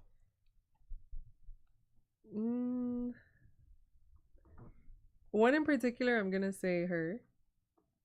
Why is it only one in particular? Well, because I'm thinking of the ones I know, and I can pinpoint in my head right now one that it's. So she's thinking from personal aspect. I only need to know one thing: were they married before or after the pregnancy? That's all I need to know. She was never married. Never and married. It's her fault. Yeah. So there's a ton of things. But there's a ton of things that these guys say that I agree with. I said it myself. I said it's right. fault. It's just it's the way they're delivering the information and how they're telling guys to interpret and live with that information. That's the thing. So yeah, a woman that's a single mother, I'm sorry, it's her fault, but that doesn't make her a terrible person. Doesn't make her an unredeemable person. Doesn't make her It recreational. doesn't mean she Only. deserves to be treated like Right. a sexual object or anything like that. This is still a person. This is still somebody's mother. What she needs is leadership. What she needs is a man that's coming in there making good decisions. That's a good influence. That's giving her structure. That's giving her morals and values. That's how she got in the situation in the first place. Mm-hmm. So that's what I'm trying to say, is that it's a different level of responsibility. This is also why I'm not interested in women under a certain age. It's not because they're not old enough to be with a guy or whatever the case may be. Well, I'd like to think 23 is the youngest that I would even. That's pretty young. That I would even no, but I would even consider engaging with them, right? And the reason why is not because they're too young to be in a relationship with a man. Absolutely not. It's because it's a different level of responsibility. Right. Do you understand what I'm trying to say? So it's the same thing with a virgin. The last time a virgin came to me, I was like, listen, I can't do it. I thought men wanted virgins. That Can't was do it. Well, virgins but were not the- maybe the ones that are the for pure- recreational use, or think girls are for recreational. They're the wife. What do you think, guys, in the chat? Guys, Exactly. But that's the thing, though. If she's been saving it for that, then I already That's know. Guys in the I chat, already know would you- coming into this situation, if I'm not willing to commit and marry her, then Would I you need have not sex with to- a virgin? Looking for a wife. Yes, but if He's like- but if I'm not 100% sure that it's her, Then then I get see, it. I'm not trying to be a fuckboy. Well, you won't know until you put in court her, date her, get to know her. Right, but I would have to marry her before the sex, though. Right. That's And the I'm not, point and I'm not gonna do that. So basically, I already but- know I'm not gonna do that. Then how can women win? Because you're not Oh, going to do no, that, no, no, but that- men want the hold on, virgins. Hold on, that's a very valid question, and at that moment I felt for her. I was like, damn, you are really in a predicament. a conundrum. You're in a conundrum. It's hard. You know what I mean? I'm very curious about that, actually. I had to explain the same thing to my ex, though. I said, listen, Because that's like the ultimate, like always worried about body count, who you've been with. It's- So the virgin it's gonna should be be tough. the ultimate. we're but then at the gonna same get into time- body count here in a second. Yeah, Um, Toj, there's a subset of guys, Toj, that won't have sex with women who are virgins because they don't want to be the one to, pop that cherry, Yeah, the basically, and like be, contaminator. it's like kind of like, man, I'm respecting it. yeah, she might be super like Mhm. stage 8 clinger after that, Right. and it's just like that responsibility. I want to hear Kinda your like a take on the lose-lose situation, man. whole recreational use thing too. There's we a hadn't female heard version from of you. it, though. I mean, I think anybody who says that is a clown, and anybody who listens to that is also a clown, because your view or your opinion does not equate to the truth. So for me, it would be, I mean, it wouldn't matter. I don't care what a person like that, like what they have to say. That would never affect. I'm gonna go ahead and say this, guys. I've tried to tell the chat that many times over there. I was like, hey guys, because they would say the craziest thing in the comments. I'd be like, you guys do realize these women don't give a shit what you say because they're not interested in you. Like, Right. like women don't care what a dude that they view as low value has to say. They really don't care about Facts. your opinion. So what I'm saying is that you got to be that dude first Right. before you start offering your opinion to women, because they're Look, not I'm gonna gonna give a say shit. this to the chat. Chat, if you were in Miami, I'm telling you right now, there's a bunch of single moms here that you would say that recreational you shit you saying. Yeah, you wouldn't be talking. You that. wouldn't be saying that. There's a Go bunch back of and see that episode. baddies Go see here. the episode I did on Fresh and Fit with the two single moms. Yeah. Danny and Amber. And you Baddies. would not be saying that. Yeah, you guys would Yeah. you would be You'd want a wife to it. give her another baby. I'm telling you guys. And they were winning that So you- argument. yeah, That's the you- funny thing. They were Right. winning that argument. when you're behind that keyboard typing recreational use only and you think you're cool, like come to Miami. Dude, my dude, I'm listen, telling you. listen, my dude. They were losing that argument miserably. Yeah. Because dude was saying like, look, you single moms are just out here about this child support and blah blah blah. And she was like, I've never taken my baby's father to court for child support. And then he was like, oh, but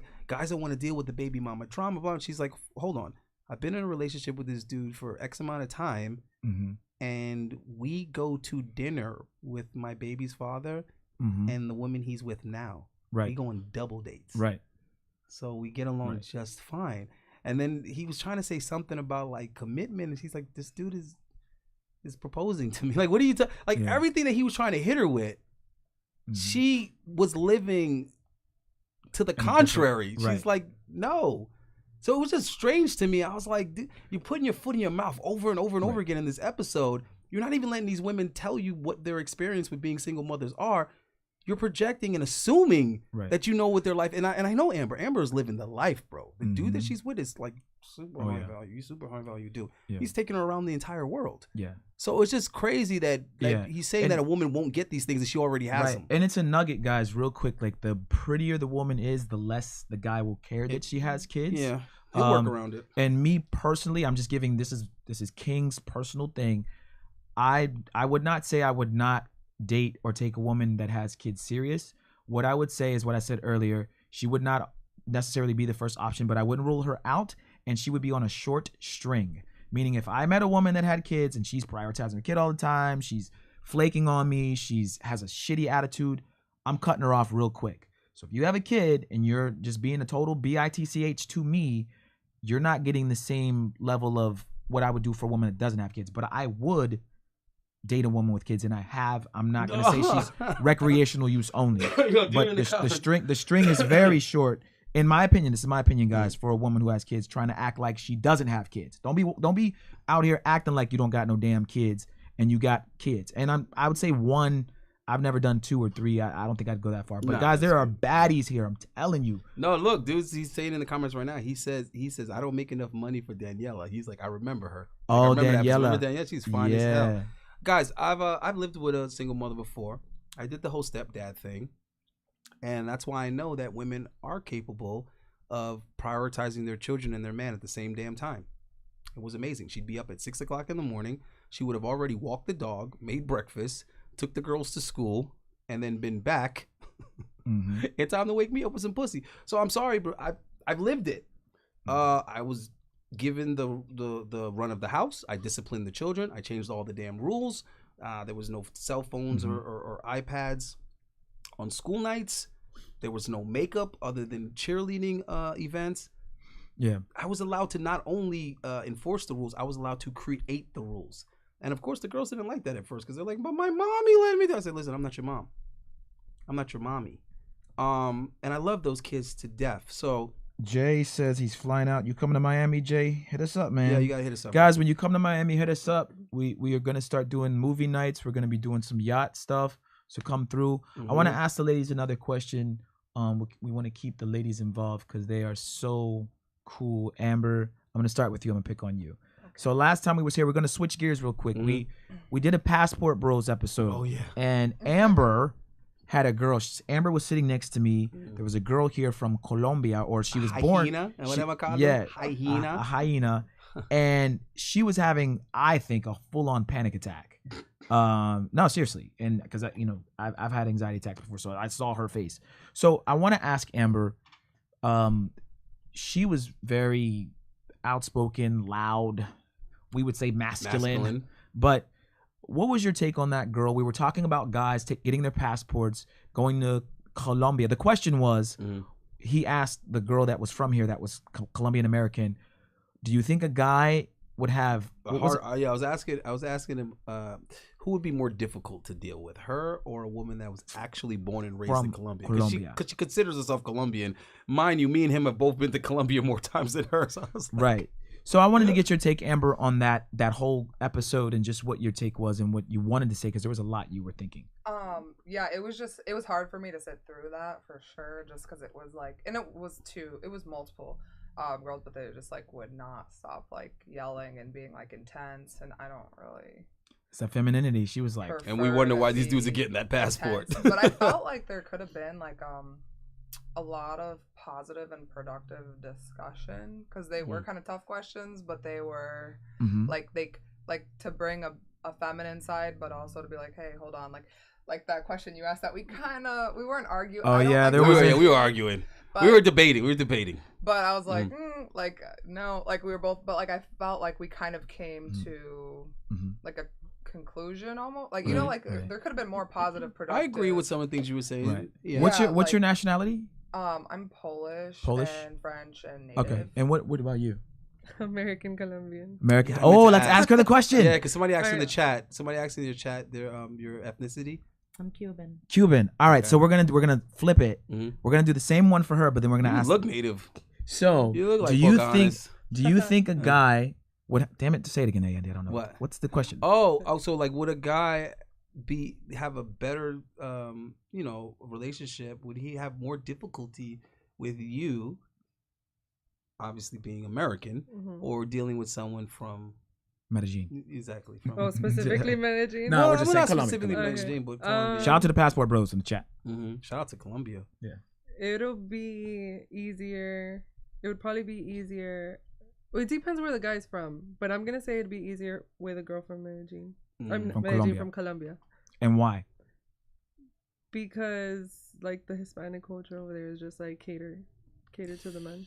And it's like, why would guys be shamed for wanting that? That's crazy. Because if women wanted to go where the men treated them like princesses and queens, everybody would be applauding them. Go, you go, girl. Slay. You deserve it, girl. You deserve it. Get it, girl. But the moment a guy's like, yo, I want to go where I'm treated best, it's like, oh my God, you're just going to take advantage of poor women. You're going to take advantage of this. You're going to take advantage of that. You're just a predator. Who says this? No. And it's weird because the women want us. The narrative the weird of part. the passport. These guys that are taking the passport. Let me ask you, Cuban. Would a guy have? Damn it, Allende. Fuck, one more time. Okay, would it be more difficult to deal with you here in America or deal with a woman that's born and raised in Cuba? Honest answer too. Don't give us no damn. Probably a girl from Cuba. Yeah, there you go. And why? Because Cuban women are very outspoken, and they're kind of like, I mean, I don't want to generalize, but I think we're like on the ghettoer side or something. Like we're just straight up like. That's what they say. They're like Cuban women tend to be, not all, but generally speaking, because of the situation in Cuba in the country, they tend to be more aggressive. So that's what I've always heard. It's interesting. From when I first moved to Florida, the way people used to talk about Cuban people, I'm like, damn, why you talk about Cuban people like that? Then I started meeting Cuban people, and I was like, listen, my Cuban homeboys, I love my Cuban homeboys, bro. They're my favorite Latin dudes in Miami are Cuban dudes. And then the chicks dating the chicks, I was like, listen, I don't know, man. I don't have any complaints. I like Cuban women, and I like hanging out with Cuban dudes. I don't know. I see how they get this stigma that they get because these motherfuckers are savages. But that's part of what I like about them. These motherfuckers are savage. They don't give a shit. Bingo, bro. But, you know what I'm saying? Hey. I'm talking more in like relationship, like as friends, of course, but relationship dynamics. I feel like there's a lot of conflict with Cuban men and women. So I think maybe. I don't know. It's interesting too. Because this is a fresh and fit. They don't really talk about passport bros. They don't have a whole dynamic about I've never heard Myron or Fresh talk about. They don't have any insight. They don't travel. They don't. Yeah, okay. Yeah, they were actually supposed to go to somewhere in Colombia, but they didn't go. You see what I set up? I set up that episode about Mexico. I remember. It was so strategically done. Allende did a Mexico episode. Listen, I had a Mexican girl. Right? She was baddie. From Mexico. Yeah, I saw Gabby recently too. Beautiful. She's from Mexico. She just recently came to America. She was living in my building. I was trying to get her a job. I know her fiance and shit, which is interesting because they were also making a bunch of assumptions about her that were wrong. And she was like, no, the money's not important. I left an extremely wealthy lawyer in Mexico City. We were engaged. I broke off the engagement because I preferred to be with someone that I really loved and was passionate about. And I was willing to take a step back in the money and be with a guy I really liked and believed in. And then we would build it together. That's exactly what she did. When she met her fiance, he wasn't getting it like that. And she helped him build his brand. And now the dude is fucking killing. He's fucking rich. They just bought a big ass freaking house in Texas. So anyway, I just feel like it's bad advice. So the episode was structured around Mexican women and traveling to Mexico and so on. So who better to have than a woman that's born and raised in Mexico? She was super educated. Her parents were, wealthy, elite, spoke perfect English. And then I only came back from Mexico because of COVID. I was living in Mexico. So it was a very interesting conversation. It was just weird because they couldn't contribute to the conversation. Neither of them had been to Mexico and neither of them had dated a Mexican woman. So of course they can't really talk about the passport shit. But even when I did an episode with Passport Bros, I again was trying to be very strategic. So Austin Holloman was the man. He was coming up. Austin Holloman. Right. He was coming up at the time. But he was very young. And he hadn't traveled a lot. He had just kind of, for the first time, dealt with women out of the country and realized there's this huge difference. Kind of like I tell black guys, you don't have to only date black women. And when they date a non-black woman, it's like it opens up their whole world now because they're like, this is completely different. I had no idea. And they tend not to go back. Right. Because it's a better experience. So I said, okay, Austin is in his early 20s. Then I called up DeLang because he's in his early 30s. Then I'm in my 40s. And then I called up my mentor who's in his 50s.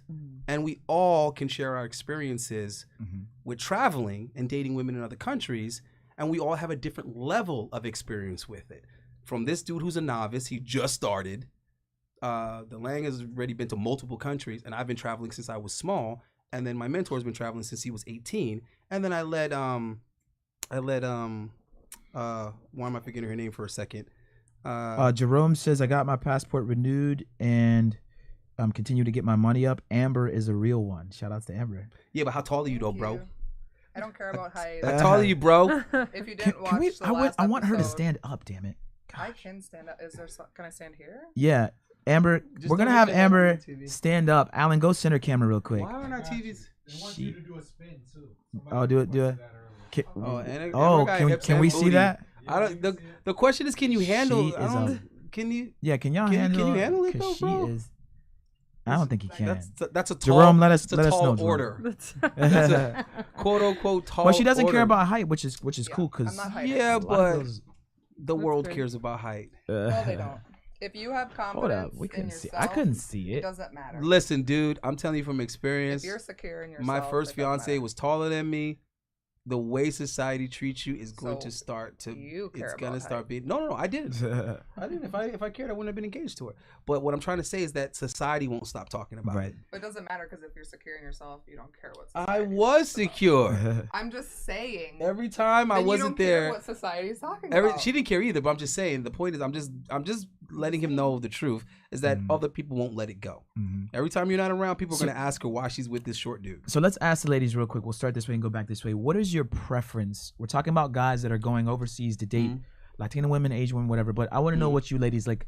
What? Because we kind of touched on this yesterday. But what's your preference in guy? Do you like Cuban guys? Does he have to be black? Like darker skin, lighter skin? What's your preference in guys? I like darker skin. I'm not into white guys at all. Taller, I mean, if they're shorter, like shorter than me, I don't know. But my height, like no, actually, no, I'm lying.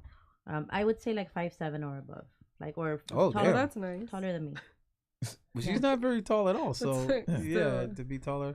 You notice we have like only chocolate available. Like the only candy we have is chocolate. Yeah. I'm just letting you know. There's a reason for that, but all right, go ahead. What about you? I like Caribbean chocolate. Chocolate. She specified Caribbean. Caribbean. Yeah. Yeah, guys, if you're into if you're Caribbean, take your ass to Toronto, Montreal. I know it's still a Western country. That's another thing I wanted to say, bro. I think it's just a difference in culture because everybody keeps acting like you got to go to poor countries. I don't know, man. The guys I know, they have a good time with women as long as it's not their country. You know what I mean? Like the guys from Canada, they have a great time with women in America. But then it's like the guys in America have a great time with the women in Canada. And then it's like, well, why y'all can't have a great time with your own? You know what I'm trying to say? It's the craziest thing. Amber, what is your preference in guys? Okay, so just physically speaking, Mm-hmm. I like. Move your mic closer. We're being very shallow today. Go ahead. Okay. So physically, I like dark hair and brown eyes. Mm-hmm. I like usually men who are slim. Okay. But that's not to say that like I don't like Branch out. Yeah, like I don't like that's fine. Like you don't have to be. I just like skinny. You don't gotta be like skinny. like skinny. Oh my you god. know? So I like skinny. But you don't have to be. Because there's a lot of very attractive men with dad bods or whatever else too. Like I'm not that shallow. Well, now we gotta get into what do you think is attractive. And then I like skin color. Like it doesn't. I just like olive skin or darker. I'm not really too into like pink. But I have olive skin, so I feel like you that's like fair. the dark. You like a lot of the same features you have. I guess, but dark I also eyes, dark hair. But I also I like dark skin too, though. We know but what kind of baby you're gonna have. I don't need dark skin. I could do olive too. You need to go ahead and get you 6'2", 6'3", 6'4", so so that your son gonna be an elite athlete. Listen. But what if he's not athletic? Then they only have my athletic genes. My athletic that's a genes start. are strong, That's a start. but- Because this is what's gonna happen. If you deal with a dude that's shorter than you're wasting your genetics, man. You're wasting the genetics. You're a prime candidate to make.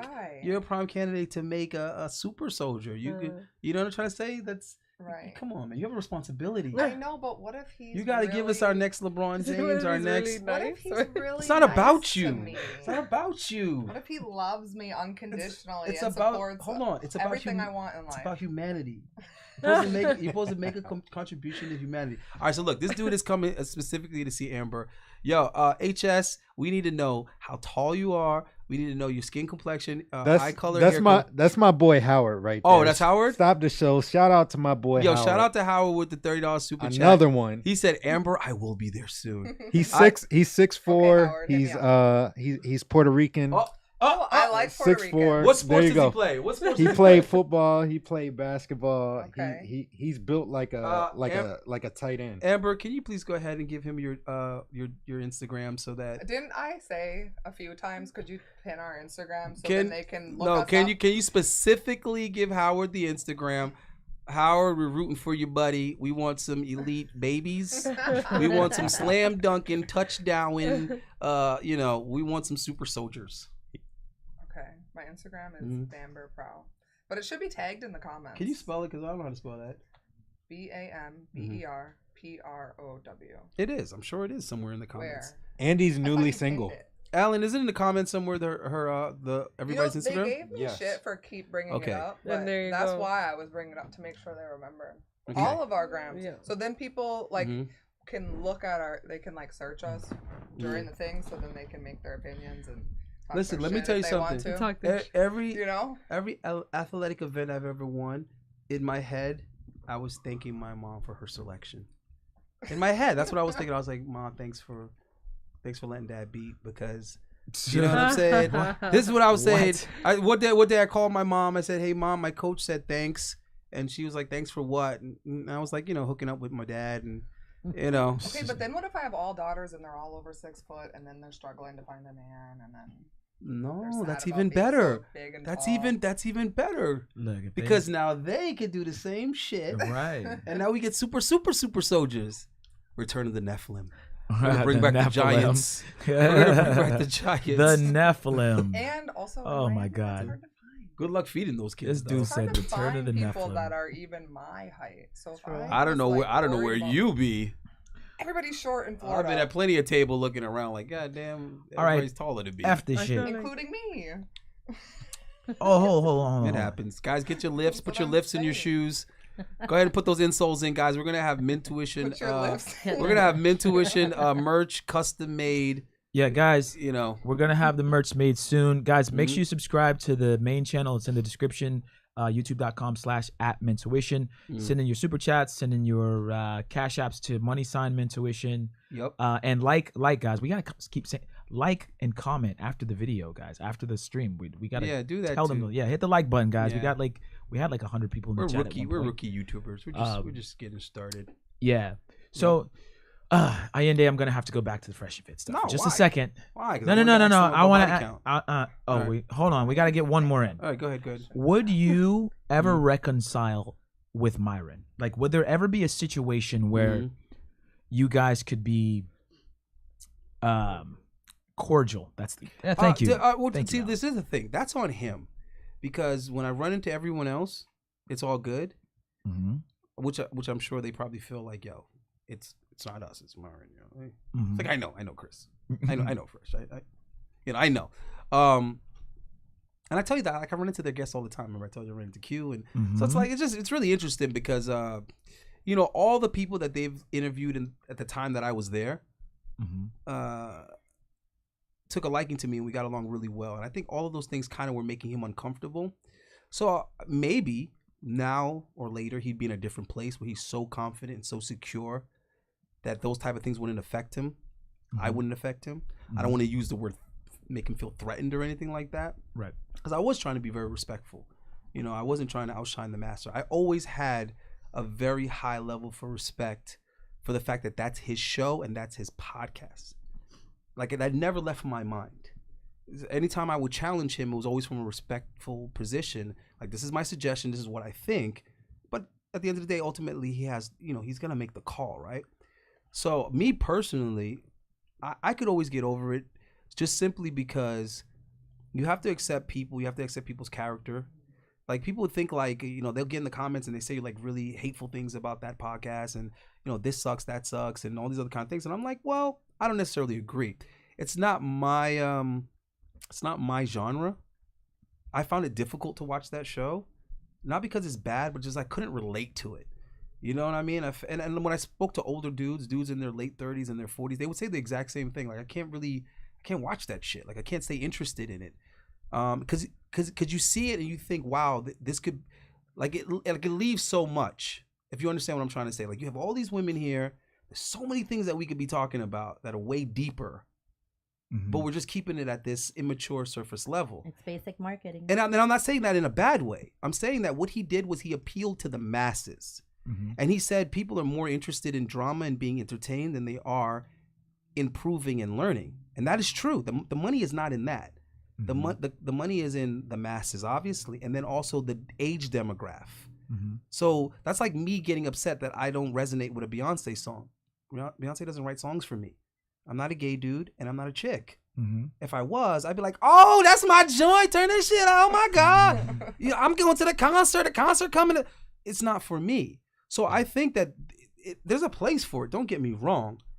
I just think we have to be careful in the way we're influencing these young dudes in the same way that all of the female platforms are very irresponsible in the way they mislead young women, and these women end up miserable later. They end up with all these issues. Like, you know, we interview women all the time, and these young girls are proud to be a thought. They're proud to be this, and it's like, as someone twice their age, I know that this is not going to play out well. You're going to regret this later.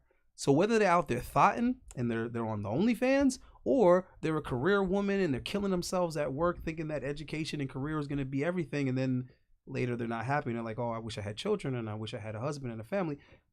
Either extreme, you're misleading the women.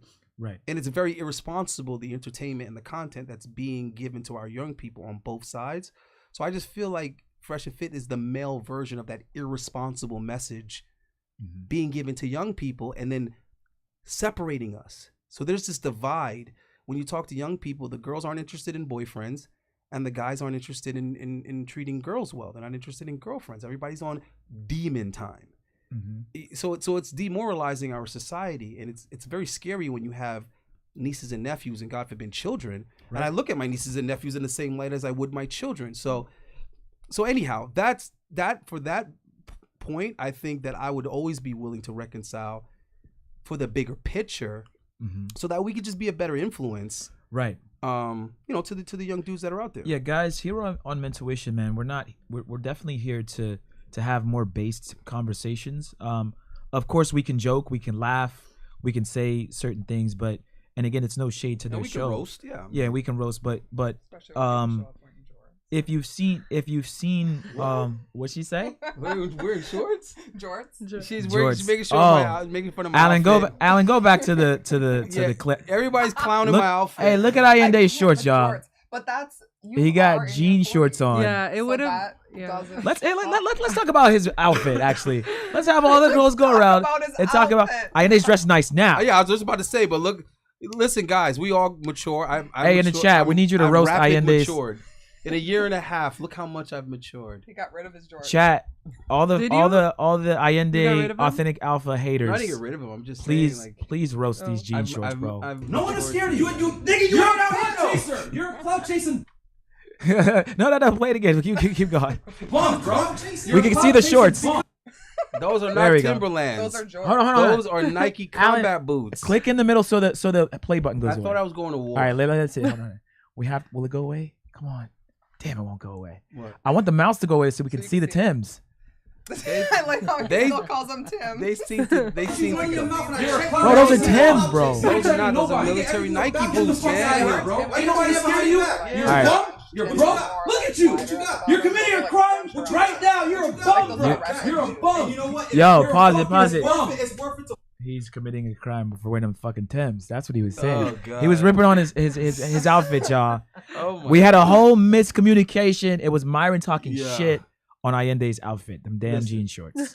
It's all good. Oh, bro. he talked about the jean shorts? No. Did you I just not brought- hear Well, the hold clip? on, listen. Oh, I The didn't clip was hear him hit. say anything. I'm about at the least better jorts. dressed than them motherfuckers. You're Good right, we Lord. couldn't see what they had on. You're right. I'm just talking about in general. They were the same thing every day. I'm like, who's Oh. your stylist, bro? But yo, we're not even gonna do like Mintuition t-shirts and all. We probably will do Mintuition t-shirts and maybe some tanks. Right. But overall, I feel I'm like funny sayings from the show. I'm putting a whole damn clothing line out. They roasted them in the chat. Yeah. Oh, they roasted Allende in the chat. What y'all say? That- Hellcat outfit, soda kid. Yeah. Hey, listen. You know what? I'm glad you're having fun with it though, man. Wait, hold on. Bro, who wears jean shorts? Wait, hold on. Wait, is this a recent super chat? Well, who sent one? Oh, Touche. Who Tug Rusbay? He said, well, damn, Amber has competition. Wait, who? Well, what competition? Who? What? She's talking about Howard. Oh, yeah. Okay. Howard's coming for you. Oh, with him. It's okay. Competition is healthy. No, I mean, I think competition is excellent when it's, you know, when it's done properly. So look, so this is one more thing I want to talk about before we get out of here. I was just thinking of this concept of 'cause I think some young lady was trying to say, like, I don't know, she's trying to compare like a guy's body count to a woman, and I was like, hold on, you can't compare men to women. It's a completely different metric system. I was like, if you're gonna compare a guy's body count, you compare it to a woman's commitment count. And then I just thought, you know what, we need to do a let's go around with little topic on that, because I think the modern woman is confused as to what her mating challenge is. It's not hooking up. That's easy. The woman's struggle is attracting and acquiring commitment. So a dude that's a virgin is the equivalent to a female that's never been committed to. And I don't think anybody's putting it in its proper context. Why there's so many young girls going out here bragging about how many dudes they slept with, not realizing that's not a flex. Now, if you're telling me several dudes have proposed to you, that's I'm a like, flex. damn, you some kind of woman. Damn, Right, girl. that's a flex, right? So I remember someone was trying to tell me that I'm a hypocrite. They were like, you made a video about, dating older women and whatnot. And they were like, but your girlfriend's in her 30s. It's like, okay, well, you obviously weren't paying attention to the video, knucklehead. What I was saying is that when you do date women in their 30s, there are going to be certain issues that are going to be present that aren't going to be issues with women in their 20s. They've had more breakups. They've had far more disappointments. So whether they admit it or not, they're bringing resentment into the relationship. There's a lot of things they're not going to be willing to do for a man anymore because they've already did it before and it didn't work the fuck out. So you're going to be denied certain things even if you're deserving of them. Also, they're going to have a higher level of expectation. They're going to be a lot more expensive to maintain. So there's a lot of things going on. They're going to be less malleable, less coachable. They're not going to let you influence them as much or determine how they're going to act or behave. Any of these things are going to be off the table in their 30s, right? And of course, they're going to have a higher body count. Chances are they're going to have had bigger dicks and better sex than you.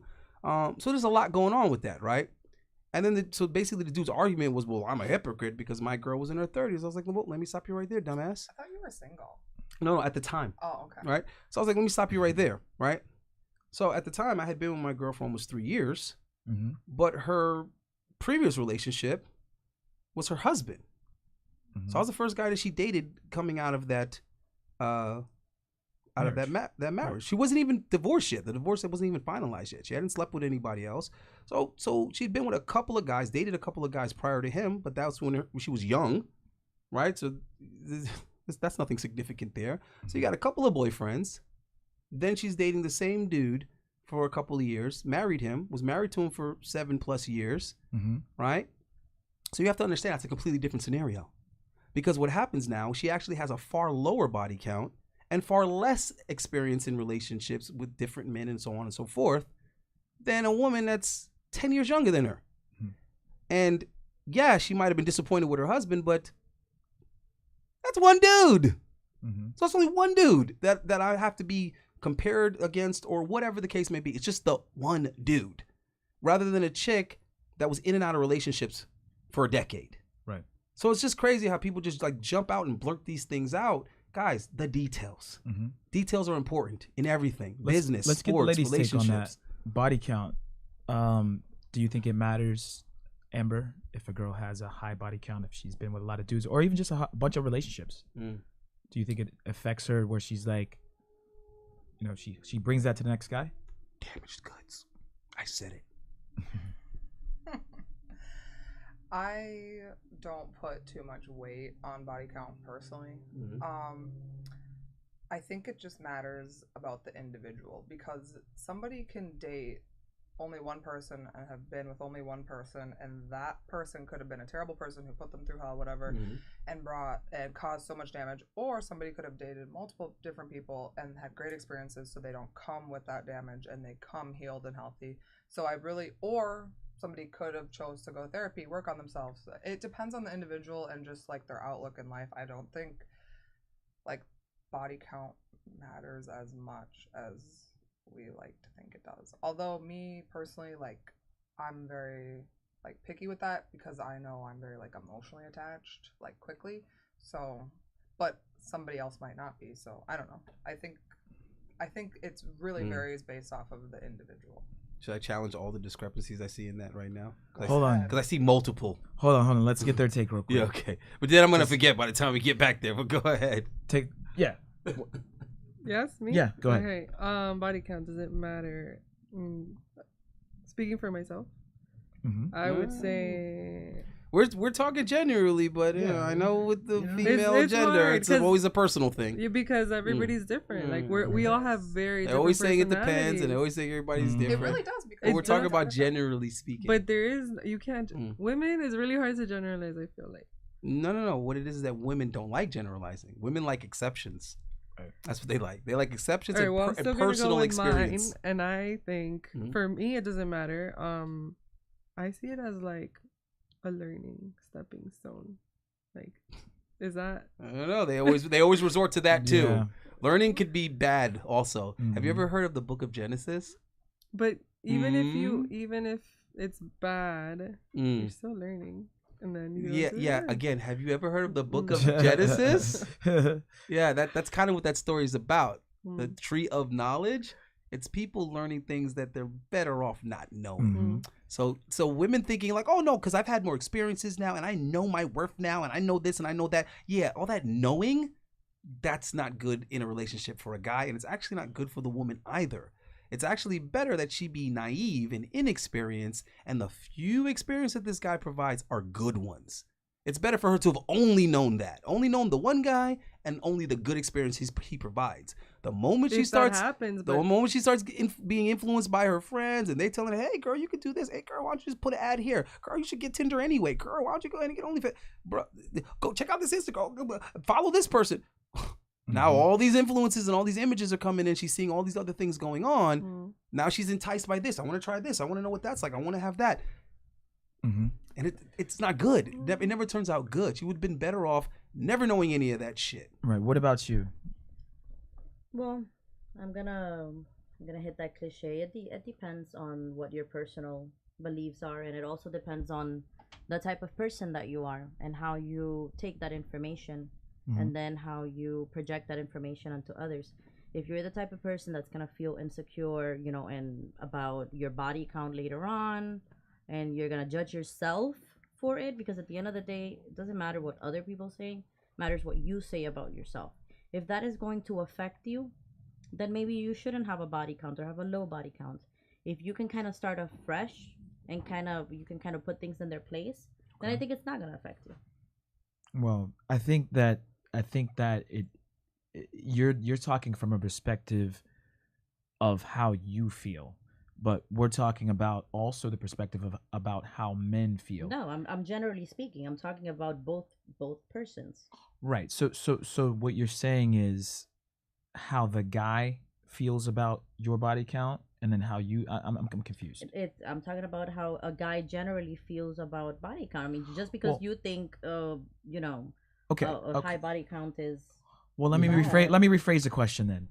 Do you think that a woman that's had a lot of sex or been through a lot of relationships is better off or worse than a woman who has less? It depends. The man. No, it it not depends. depends. No. Yeah. Come on, ladies. No, hold give on, me, no, give me a hold on, real let me get answer. here And I'm not first, trying to and lead I'll you get into there. to say No, what I it is, want. but that is But the real someone answer. who, What? so you don't think that someone who has had more sex, more breakups, that a girl who hasn't had as much, Right. that there could be an equilibrium that Based it on depends. I wouldn't based on use their the word personality or depend. something. That depends on your mental health and how, like, again, that depends on how. Yeah, but that's what we're saying. It increases the potential of there being a hit to the mental health, right? Like, for example, I'm gonna pull back over to her when she said, "Well, for me, it's different because for me, I'm very emotionally attached, to sexual partners and things like that." Well, that's my point exactly. Is that all women start off emotionally attached to sexual partners, and then the more of them they have, is the less emotionally attached they become to sex. So the damage has already been done, and then the positive aspect of sex is no longer there anymore. I was just recently having this conversation with my freaking ex, and I was like, look, when we don't have sex, this is why it's an issue. Because sometimes we'll argue, sometimes we won't get along, and then she'll deny me sex for whatever reason, and then she thinks I'm getting upset because of the sex. And I'm like, no, I'm not getting upset because you denied me sex. I can get sex, sis. Come on. It's not that. Yeah. It's that if that's one of the few things that we do well and that we agree on, when I'm inside of you, we're literally one. We're cooperating at that point. So if we're arguing, that means we're not cooperating verbally, right? If we're not on the same page, then we're not cooperating mentally. If you're in a different emotional state than me, then we're not cooperating emotionally. So at that point in time, we need the sex now to get back in tuned. So now when you deny me the sex, we're not aligned at all. That's a lot. That's the complicated explanation for why makeup sex is important, why it's a thing. Is because it's an opportunity to now realign and get on the same page. Because you can't fight and argue and have sex at the same time. And even if you did, it's just really good sex. So that's part of what makes sex valuable in a relationship between two people. So if someone has been with, or if a female has been with multiple partners, now when she's in a relationship with said dude, her emotional attachment to the sex is less than what it was. No, but that's a That's personal not true. opinion. You see what I'm trying to say? It's not. That's not true. Hold on. That's actually been scientifically proven already. The pair bonding ability starts to lessen as she increases partners, right? And we all have experienced this and witnessed this, because when a girl loses her virginity, I'm sorry, she will accept almost anything that dude does. She is stuck to that dude, and then the next guy, she's somewhat stuck on him, and then the next guy, sort of, kinda, and then after that, it stops being this. No matter what, this is my guy. Okay. It stops being that now, and then it's all these other things start coming into play. But now she thinks about it a lot more, right? And I'm not saying that women shouldn't think about it. I'm just saying is that she's lost that I don't know if I want to call it devotion or commitment or whatever. She's lost that unshakable attachment. Any dudes out here that's ever taken a chick's virginity, you can't shake that chick. So that's what I'm trying to say, is that that's there for a reason. That's what helps that woman stick with that guy no matter what, if they have children together. So when she starts throwing that pussy around recreationally, I understand in modern times we've been taught to accept that we just have sex because it feels good. But what we've lost is the understanding of why it felt good in the first place, right? We've lost that now. So we're in this society now where we take away the meaning from so many things. There's no meaning in anything anymore. Yes. That's why I hate the way certain women talk about their baby father, because I'm just like, you don't get it. That's the father of your kid. So at the end of the day, no matter what happens, that's still the father of your kid. And vice versa. Exactly, and vice versa. But I don't see guys saying that, though. I see a lot of guys saying, I can't stand this bitch. This bitch is driving me crazy, but it's the mother of my children. I can't stand her. I know she's dating other dudes, but I'm going to pay her rent because my children live there, and that's the mother of my children. So guys get it. But a lot of women, they've been taught to talk bad about this guy, to alienate this guy, to punish this guy, to make this guy's life a living hell, all these things. And it's like, that is the father of your children. What do you need to be reminded of that? Do you need one of your kids to get sick? Do you need one of your kids to be in the ER? Do you need one of your kids to be in a coma? What do you need to snap you out for you to Right. realize that this is the father of your damn kids? But the question was that if your body count, does it make it better or worse? And then the other point was you're making it personal. When you gave your statement, you made it personal. You talked about your own experience. I talked generally speaking. Right. The whole baby father thing, that's a whole different topic. Does it matter if somebody, the body count matters? Depending on your mental health, depending on your upbringing, depending on how much you've worked on yourself, because it's not black and white. It's gray areas, and we cannot be put in a box. Simply You're put. misinterpreting the question. Hold on. Yeah. What I'm saying is, I'm not. if you lined up 100 people who have body counts, 100 women who have body counts over 100, and then 100 women who have body counts of 3 or 4, less than 3, if you took each samples group, which one's going to have more problems?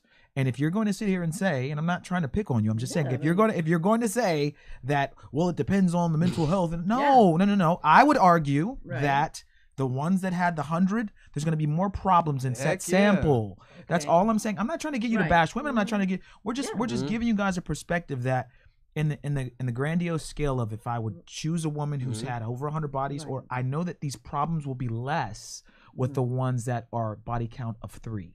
So why would I go? Where'd you get the number 3 from? I'm just curious. It's my favorite number. I mean, even though I'm born March 3rd. November 3rd. Even though it's super unrealistic nowadays, and an unrealistic number. I was just curious. No, it is nowadays. But what I will say though is it also depends on what your intentions are with the person, obviously. Because if you're just trying to have a good time and trying to have great sex, you gotta go with the chick that has a higher body count, that has the experience, that's comfortable with herself and comfortable with her sexuality. How do you know like their that. body counts? Do you guys that's a good question. I mean, they don't even know their exact body count. No, but how? No, but you. do guys we can answer that. You're talking about women Some who have a guys low body do. count. Well, I don't think there's a point in asking because I number mean, one, yes, you're never there going to is. get the truth. Yes, there is, because you're saying I've who's better. So you're been, like, choosing I've who's always- better. And I don't ask How do you either. know? That was the first, or it wasn't the first, but I could always look back and be like, okay, like now it kind of makes sense. You know, like I mean, look, because all the things are kind of adding up. Got it. Yeah. why would women care what a dude's body count is? They really don't necessarily care. What women want to know is that the guy is experienced enough for it to be enjoyable and satisfying. Right. And then they also want to know that the guy has enough experience so that he knows how to deal with women, because women don't want to have to like explain it to him. Like, this is how I want to be treated. You know, this is the time when you hold my hand. This is about the time when you say this to me. This is about the time when you do this. This is about the time when you should ask me this. This is about the time you should tell me that. This is the time you should make eye contact. This is the time you should shut the fuck up and say nothing. You know what I'm saying? They don't want to have to keep on kind of like instructing, right? They want a guy to know what to do and when to do it, even so much so that he's introducing them to things that they like that they didn't even know they like, because a guy hasn't done that yet. So how can the guy have less experience when women expect the dude to provide the experience? I tell guys all the time, a lot of you motherfuckers are losing with women because you keep doing things that have already been done. Your goal should be to put her in that virgin situation again. And nowadays, women aren't walking around as sexual virgins, so you ain't gonna get her that way because she's had sex before. So now you got to take her somewhere she's never been taken before. You have to have a conversation with her that she's never had before. You have to expose her to something she's never been exposed to. And you're saying that men like doing that, men like guiding? Right, and in order to do that, you would have to have experience with women in order to do that. Now, the reason why the men would care is because they want the opposite of that. They want the invert of that. They want to be able to be the guy to do all these things. So if she's had so much experience with all these guys, that means she's gonna have done so many things with dudes that the guy himself probably hasn't even done before, and she's not gonna tell him. So he's not even gonna know that, like, not only has this been done before, but it's been done better, bro. Okay. She's not gonna say, "Hey, yeah, when you did that thing, nice try." But this other guy, let me tell you about him. Shout out to THPP Network. He says, "Cheers to the boys, solid stream, and beautiful ladies to boot." Yeah. Hey, Grover, we got Amber back for you, bro. See, you tuned in late. So I have a question. We also, one real quick, we got one more person to shout out, the Raging Tomato. She keeps showing love in all her chat. She didn't send a super chat, but she keeps sending love. What city are you in? I see it. What city are you in? Raging Tomato? Yeah, I want to know what city she's in. Let us know what city you're in. So wait, so do you guys ask body count of women? I never ask body count. Don't ask that. I can. I have like a spidey sense. I can tell if a woman's kind of been around the block, we can never pinpoint. I don't think a woman would ever admittingly say her body count in most cases. I dated a girl. Don't even know. They may not know, but I don't think you get an honest answer. But I would never ask a woman that. I would just go off of her actions. What I like to do, this is what I do. I'll put you ladies up on game. So if I'm out on a date with a woman, we're getting a little drunk. Have you ever had a threesome before? You know, I'll start kind of like, oh yeah, I've done that, and I'm like, okay, check, right? And then, you're right, and so I start. Yeah, look, she's like, why are you so evasive?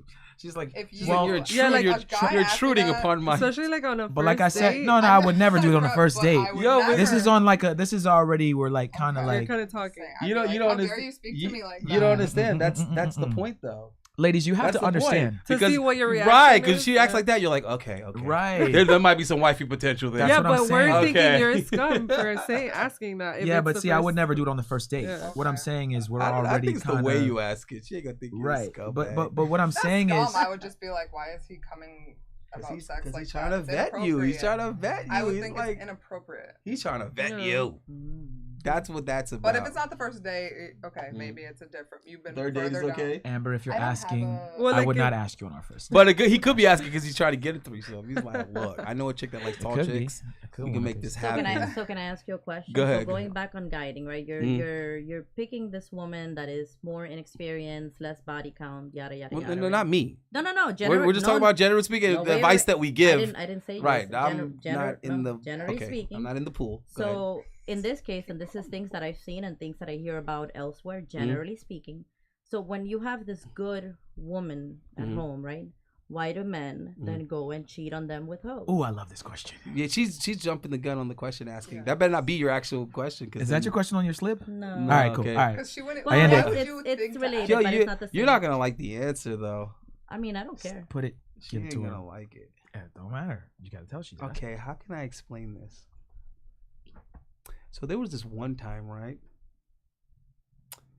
When I was having some work done on my car. So I was having some work done on my Challenger, right? Mm-hmm. And I specifically told the dealership, you make sure my rent-a-car is the same fucking car. And they kind of were like, I was like, yeah, just, right? So my rent-a-car was the same shit. Right. Here's the thing, though. Mm-hmm. I drove that car completely differently. Completely differently. Okay. When I gave that motherfucker back, it could not have been the same value. I mean, the shocks had to be on. I was riding the fuck out of that car. Doing all kind of shit that I would never do with my Gotcha. Challenger. You see what I'm trying to say? Right. So there's that aspect of it. Okay. He loves using the car example. And this He is likes comparing this women to cars yeah. and horses. I'm Yeah. This- Oh, You've seen yeah. it different. Yeah, One horses time too. I accidentally I Yeah. saw they posted that they were live, so I clicked and tuned in, and he was comparing women to horses, and I was Good. like, Good. Yeah, What? we're Good. good. That's what we want. good. Exactly It's the where truth we're at, though. right. So Okay. okay, so how Yeah, guys, yeah. how we look at things, how we talk in the cigar lounge and in the Right. locker room is completely different. So I know how guys think about this shit. Okay. So we know what we agree on because we know what we can relate to, and it's like me too. So you're like, okay, it's not just a me thing; it's the guys in general, right? Okay. So another thing is, and women will never understand this shit. Sometimes you get a little, I don't want to say tired of, Yeah, you get a little complacent, bored. whatever. Or sometimes you're just not, I don't know, because it's there, you know it's there, it's not going anywhere. There's been so many times where I'm like, yo, I'm about to tear that ass up. And then I kind of like look at something and then I kind of, and then I wake up and I'm like, oh shit, it's the morning. I meant to have sex last night. And then you're like, well, that time came and passed. Time to get up, go to work or whatever. It's like, you don't seize the moment because the moment never expires. You live together. Right. But you go and you end up in something strange and different, and it makes you not only miss, but appreciate what's home. And women will never understand that. But a lot of times, guys need to go hit that reset button, and that reset button be some other clit. I don't know why it's that way for us, but it's that way. Exactly. Perfect. Alan, am I talking nonsense? Okay. Am I making shit up? Everybody needs a trip to Colombia, bro. Wow. Yeah. So then why? So you admit so then why why you have guys the go to relationship Colombia. when you could just be single? I don't think you understand it. No, I do. Because the woman at home is something completely different. So why would you hurt your woman at home? See, this is what. All right, so this is what you have to understand. Women are not even supposed to be separating commitment from sex. That's some new shit. That's some modern shit. That's some serpent in the garden type shit. But men aren't. Right? either. Telling women, you do realize that one of the things that the serpent told Eve was that you could be like men. It's not a coincidence that that's one of the pitches in feminism. Because I'm not saying that. because but the I'm just snake saying- knew that was one of the things that was going to trigger I'm the just female. saying All right, so you're in basically general- To create that feeling of suppression and being oppressed by the guy, and like, well, men can do it. There's so many things that modern women do that they don't even desire to do. I They just don't simply believe in do it men because they and feel women like being equal. I'm just saying they just that feel like men men are can not do it. Then supposed to why can't we do it? And it's sleep like around either. you don't even want to do this shit. Yeah, you don't, Right? you don't So this is what I'm saying. That's like guys saying, I want to get in the club free too because women get to do it. Why They don't you do buy me a drink? say Women, that. They women, do women, get salty women about get bought a that. drink, buy me a drink. So A lot so of guys so are like so that. what I'm saying is that women are not even supposed to be separating commitment from sex. But neither are What do you men. mean by Women, what I mean by that is that that's supposed to be the circumstances in which the man gets the sex. Is the commitment came first? Okay. So it's supposed to be a pair. It's supposed to be a group deal. Okay, It comes great. together like the left foot and the right foot of a pair of shoes. Gotcha. Now, for guys, on the other hand, we are not supposed to even connect the two. If a guy connects the two, he's in simple land. You're in the wrong place if you connect the two. That's how you fuck yourself up. That's how you get put in a vulnerable position in a relationship with a woman because you're attaching those two things. No, I want to finish. This is very important, and this is why women aren't attracted to nice guys because nice guys aren't really nice guys. All the things that they're doing for the pussy. They're not doing because that's their character. They're not doing it because that's their morality. That's not their merit. They're doing it because, well, maybe if I do this, she'll give me some. Maybe if I do that, she'll give me some. Maybe if I promise that I didn't vote for Trump, she'll give me some. So they're not even being the authentic them. Everything that they're doing is to try to get the pussy.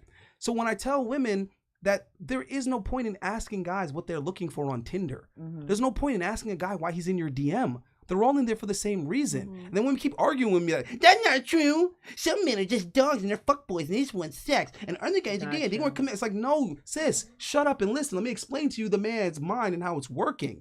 All men want the same shit. The difference is how much access they have to what they want based on their status. So the attractive guys on the other end of the spectrum that have access, they're gonna tell you straight up, listen, I ain't gonna bullshit you. I'm just trying to hook up and have a good time because they can just hook up and have a good time. They don't need to pretend to get it. The guys on the other end, they're not attractive enough to just get it with no strings attached. So what do? They present the bullshit they think you want to hear. No, I just want to get to know you, and I'm a really good time. I just want to show you a good time. I just want to treat you special. You look really interesting to me, and I just want to have a good time. No pressure, no pressure. So no pressure. I have a question. It's bullshit. I have a question. So is that scientifically proven, your opinion, or based on the Bible? Because that's what I've heard. No. He's We have, giving, like, his but we guy- have all the of guy that in there, thing. though. What I'm trying to say is they all reflect the same thing. When you There's step no back and religion analyze the that- results, they all reflect the same thing. So what I'm trying to say is that women aren't understanding that for guys, the sex thing is different for us. Okay, They but- keep thinking it's the same as the way they view it. Yeah. And you just said that by saying, oh, then what's the point of even having a girlfriend? The point of having the girlfriend is that a dude that actually has options, when he does commit to a woman, it has nothing to do with sex. So if he steps out or he's still interested in sleeping with other women, it's exterior. Let me to just what say he something real quick. feels for this woman that's at Sex, home. sex. So- He's, hold on. he's providing for her regardless. So that analogy that you're basing it on, you're basing this on what? On scientific proof, on your opinion, or on the Bible? You're saying it's all You together. know what I'm saying? all of those things reflect the same thing. Scientific and Bible is not the I'll give same you an thing. example. Here's a little primitive test that women like to do with guys. Okay. Oh, hey, what's up, boo? What's going on, man? What you doing? This weekend, or what you doing? I want to see you. Oh yeah, I'm just blah blah blah, and why? What's up? What you was thinking? Oh no, what I'm saying, I just want to see you, whatever. Oh, you miss me or something? Yeah, I want to see you. I want to spend some time with you. Oh, okay, cause I got some cramps or whatever. It's that time of the month or whatever. Oh. That's it, left on red. So then she's like, oh, okay, boom, there it is. He just wanted to fuck. Mind you, she's not on her period. She just said that to see what he was going to say. Okay. Because she wanted to see, is he going to say, well, that's cool. We don't got to do nothing. We can just go see a movie or something. Is he going to say that? Last time. Or is he going to be like, left on red? Or is he going to say some other shit? So that's a little primitive test that women would like to throw out there. You know what that tells me? Because that little primitive test is not because she's so clever. It's autopilot. That means even on autopilot, she knows that if the guy really likes me and really gives a shit about me, he's gonna want to spend time with me, even when there's no access to the sex. So deep down in your DNA, you know that men do not attach how they really feel about a woman to sex. So when we meet women and we say, hey, so what do you have to offer in a relationship? And they're like, good pussy. It's like, oh, Jesus Christ, OMG. I'm going to be honest with OMG. y'all. Sex. That's not why guys are going to commit to you. Yeah, sex to us. They have access to good sex without committing. It's a low value exchange. Who work the same. I know plenty of women who take the same. Flip it, and it's not going to be the same ideology. What do you mean? What do you mean? If a woman has a man, a good man at home, and then she goes out and she does it purely for sex, because I've seen it, is that then isn't that the same thing? No, I've seen it too, but that's two different things. That's not like her feelings and stuff. That's like, yeah, I got to maintain these resources. So when we see it, that's what it is. It's like, yeah, well, he pays the mortgage, so. Yeah. What do you mean? What I'm saying is that women get with guys for the lifestyle. I know, and guys get with women for the actual woman. No, I know women that maintain their men. So then again. Right, but that's a very small percentage. That's some elite stuff you're talking about. It's not. Plenty of women. Women providing for the men is the norm? You think that's a high percentage? I mean, have you been to divorce court recently? I was always the moneymaker. Right, that's your experience. Just like Amber has a very unique experience. No, but I know plenty of women who are the providers. Right, because you roll in those circles. That's my point. You wouldn't associate with the women that are like, yeah, I got to wait on this dude to pay things. I mean, I do know the women that also do it, but I'm just saying. That's the equivalent of me saying that most dudes have an alpha experience. When that's not the case. Right. But the dudes that I hang around with have that experience. So what am I going to say? Oh, that's the majority of men? No, that's the majority of my friends. Exactly. And that's because I don't hang out and associate with dudes that are on the losing end of the spectrum. It's not a general thing. No, what I'm saying is we're talking about the numbers. Right. And most guys are failing. Most guys are living in a beta invisible reality. But I can't sit here and say that it's not like that. I know plenty of guys that It's like, no, that's not plenty of guys. That's just the guys you know, dude. So, for example, if I'm having brunch with a bunch of NFL and NBA players, which I have, I can't say that's not true. They could all afford to pay $1,000 for lunch. They're always surrounded by models. What are you talking about? Right. No, that's those guys' experience.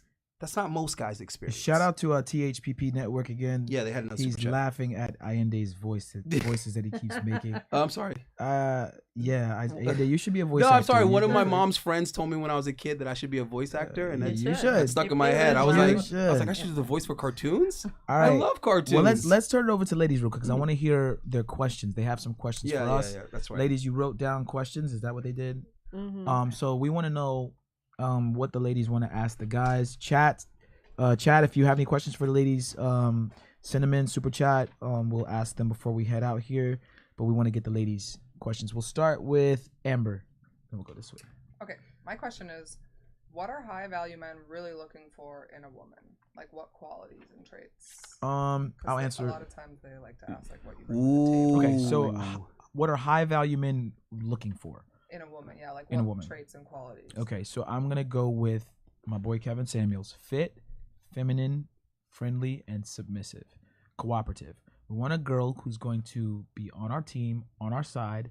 She's going to add value to whatever we're doing.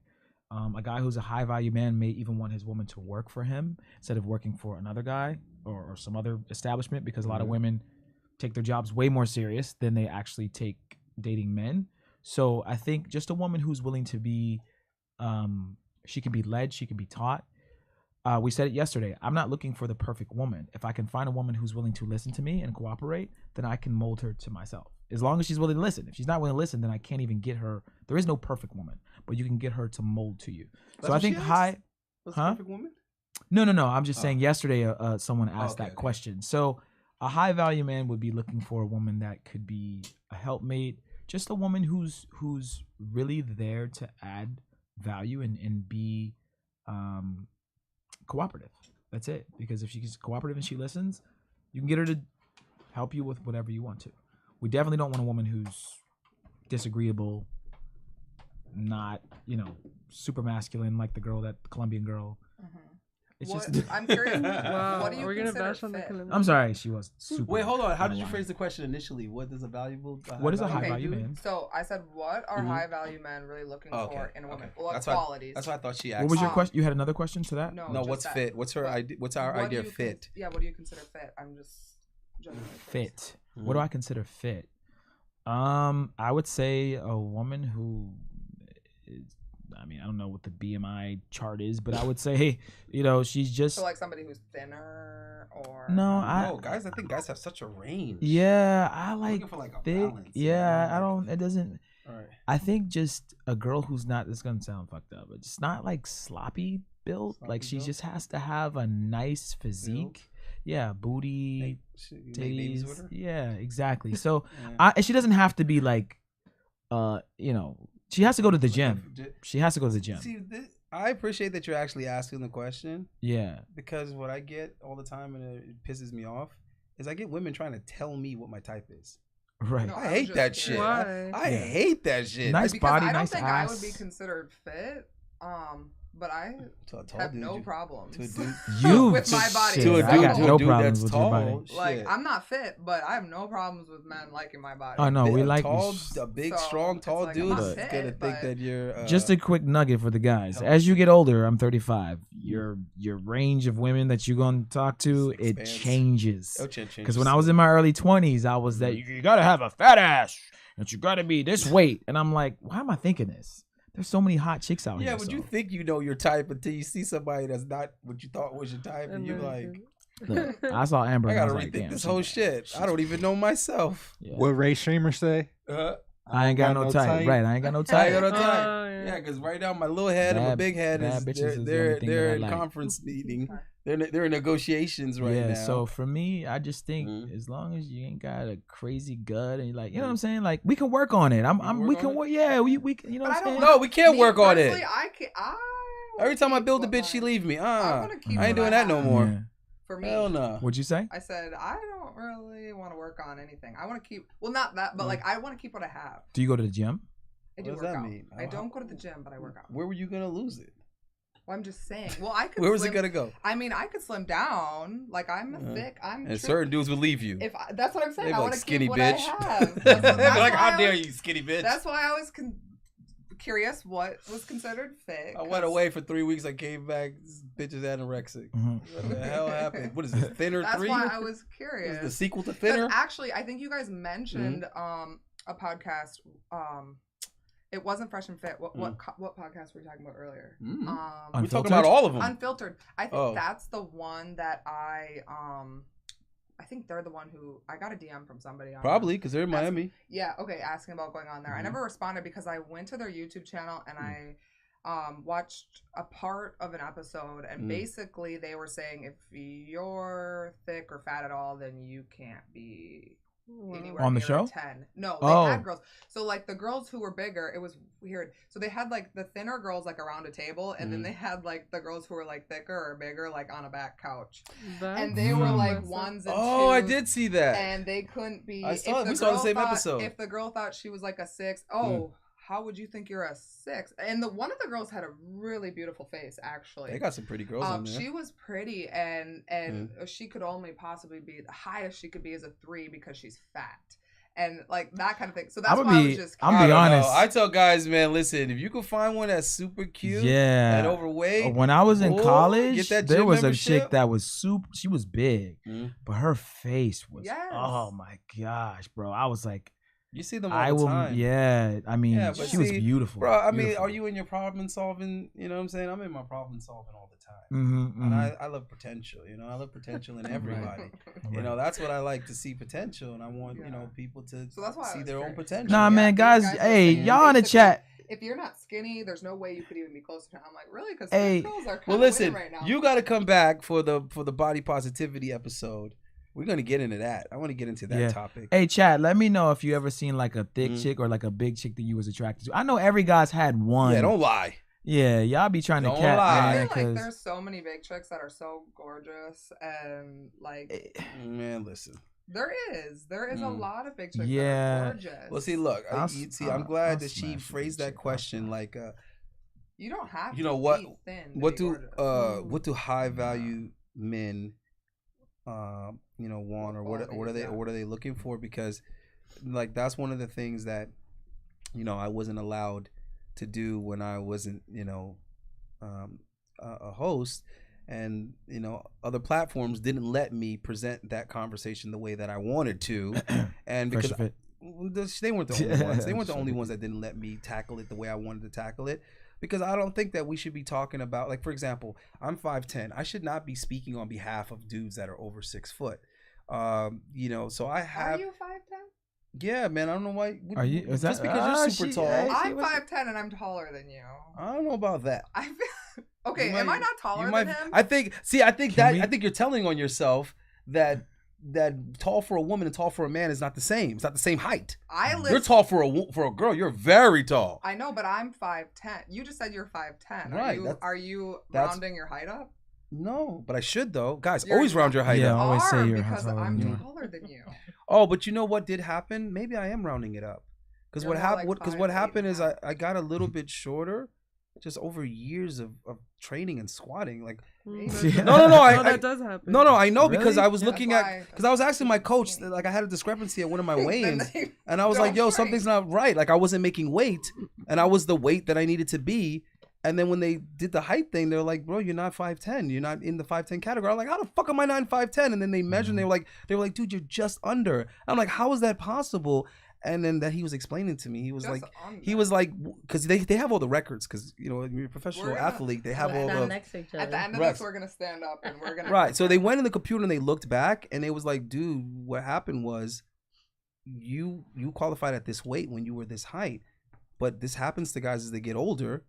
You know, this is 6 years ago." As you're squatting, the liquid and the fluid in between your joints and your spine and whatnot, it starts to get compressed. So yeah, that probably has happened to me. But anyway, what I was saying was, Chat, put everybody in the chat. Put your height.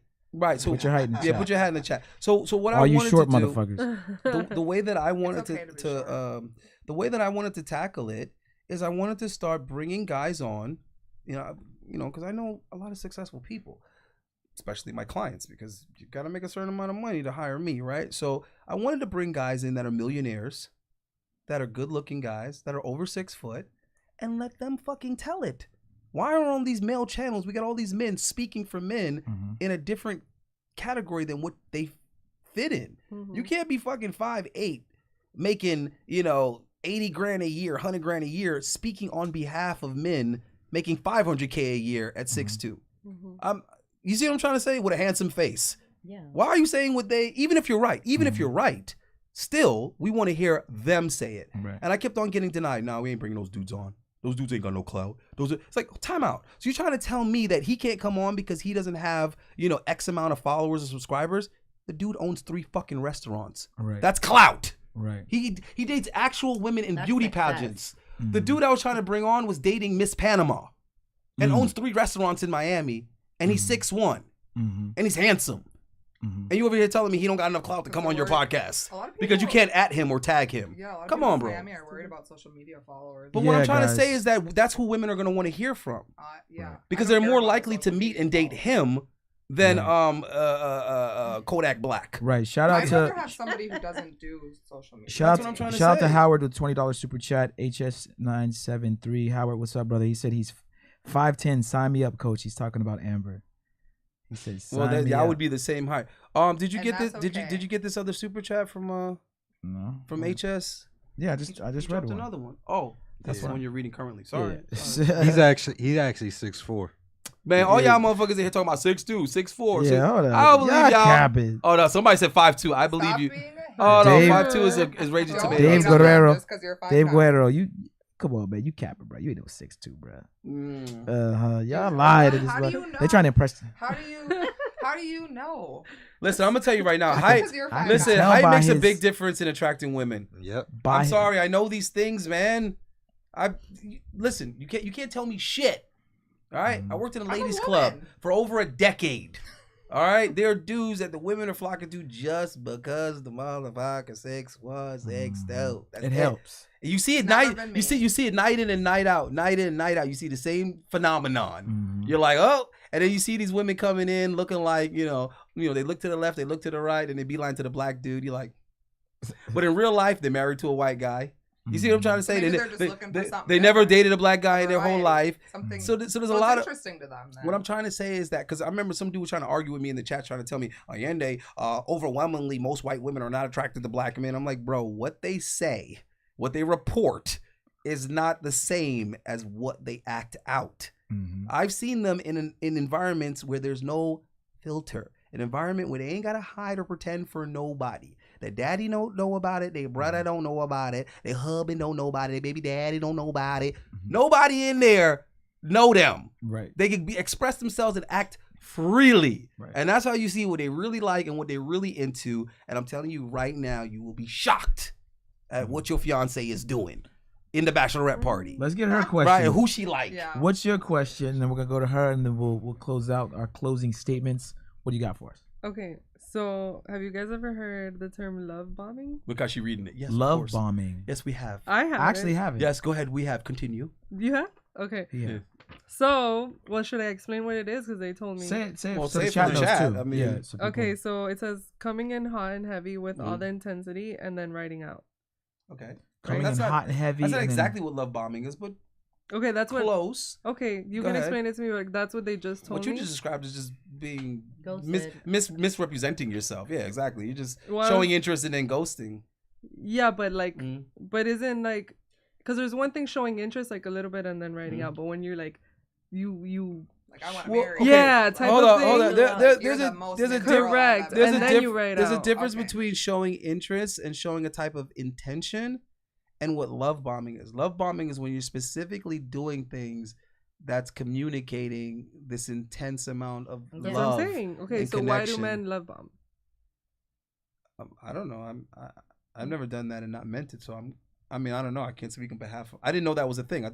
Normally, didn't- I hear that's women doing that, but No. Or- when they no. want something. It's usually more men. But Really? it's usually Well, of course for you because you date men. no. So, No, because women aren't really like that. But it's usually. what do you mean women are like it's that? usually Women love like- bomb. Women No, don't be like, no, we I want to don't. marry you, and they want men to do that. That's why men do it. But it's not all men. It's mostly more narcissistic men. So Sure. that's like kind of like a red flag of this guy might be a narcissist. I don't know. I'm doing the opposite. Like, The If better I feel that question way, is- I'm not gonna say it.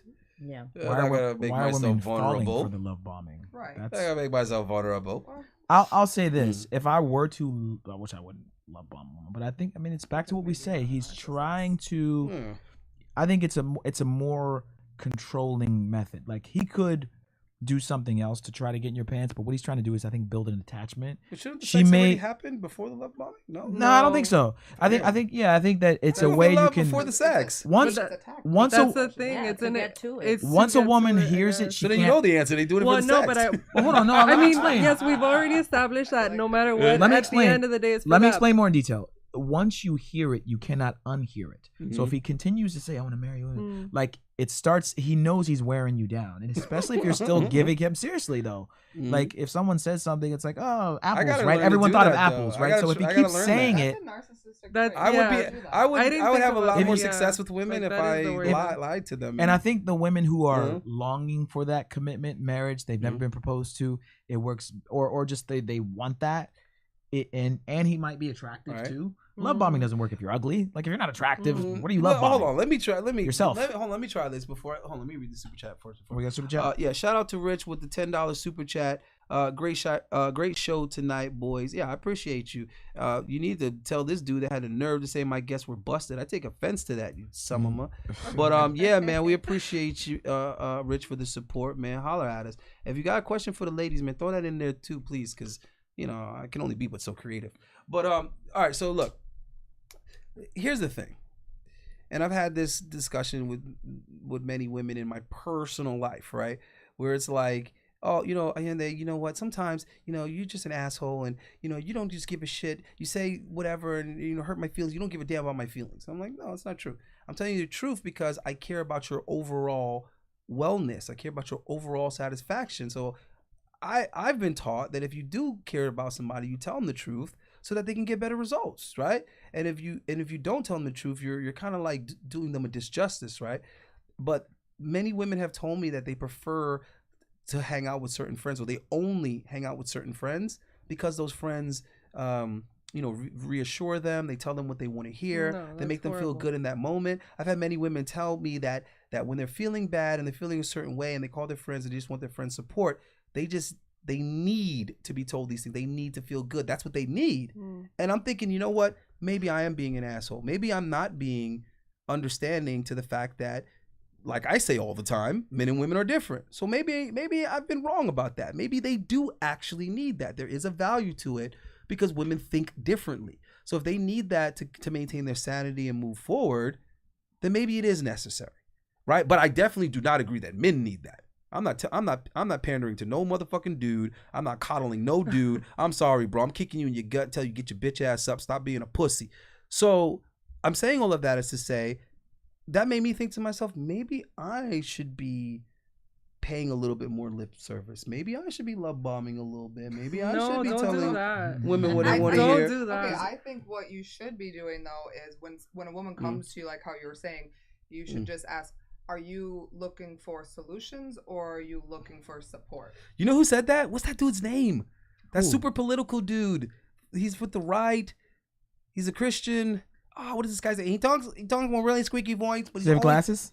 No, he doesn't. Yeah. But he's always saying really intelligent stuff, and he's always debating. What you're talking about. He's debating Ben feminists. Shapiro Yes, Shapiro? yes, Yeah. yes. He's always debating. Shapiro. Yeah. Excuse me. I have thought about it a lot, and I'm gonna respond to your question if you just give me a minute. Stop cutting me off. Yeah, that guy. He goes to all the colleges and speaks. He says some really valuable shit. Yeah. And one thing that he said, I was like, yo, I'm gonna take that because it fucks me up in my relationships all the time. It's great advice. He said, when my wife comes to me and she said something, and she said, man, I want to talk to you. I'm going to tell you something. He said, the first thing that I asked her, I said, babe, before you start, is this a you just want me to listen thing? Or is this you want me to solve a problem thing? And he said, it works really great when you do that. Sometimes you just need to listen to women and just shut up and just don't say anything. And I was like, that's excellent advice. Before he said that, I actually had a friend tell me that it was a marriage and sex therapist. And she was saying... Write that down, guys. That shit helped me. Good. That was very valuable because every time a woman comes to me, I'm in problem solving mode. I'm like, this is what we're gonna do. This is what you shouldn't have did. And I told you not to do that. And she's like, I don't need this right now. I don't need you to fucking tell me that I didn't listen to and you told me so. Guys, all you gotta do is go, yep.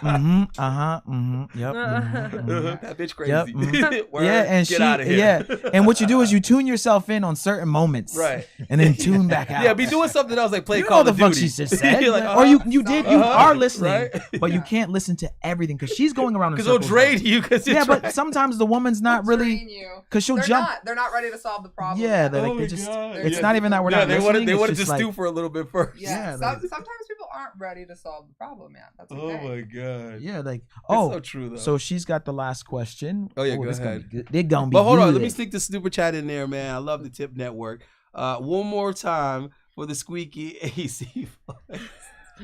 He wants your Ben Shapiro You're too damn voice. big to be making that damn voice. Listen, man. hey, listen. You can make fun of my voice. That's fine. Doesn't matter.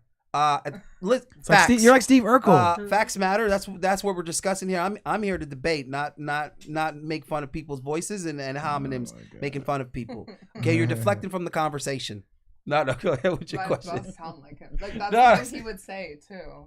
No, I love how he does his debates at the colleges, bro. It's amazing. All right, it's like a fortune cookie. No, I know my question. Look at she folded up like it was a secret earlier. I thought we were putting in a little jar and picking out. Yeah. It's gonna be like in another. Oh, we were gonna start doing stuff like that though. So, my question is, why do men have have double standards? Why is it okay for them to do things and not okay for women to do it? Because the consequences are different. Society punishes men differently than they punish women. Society. Homeless man, goddamn failure. I'd rather feed a stray dog. Homeless woman, oh my God, it's a travesty. Something needs to be done. It's a different ballgame. It is a different ballgame. And I think it should be. It should be because we have a completely different design. And I think that we have to stop kind of blurring the lines so much because it's misleading our children.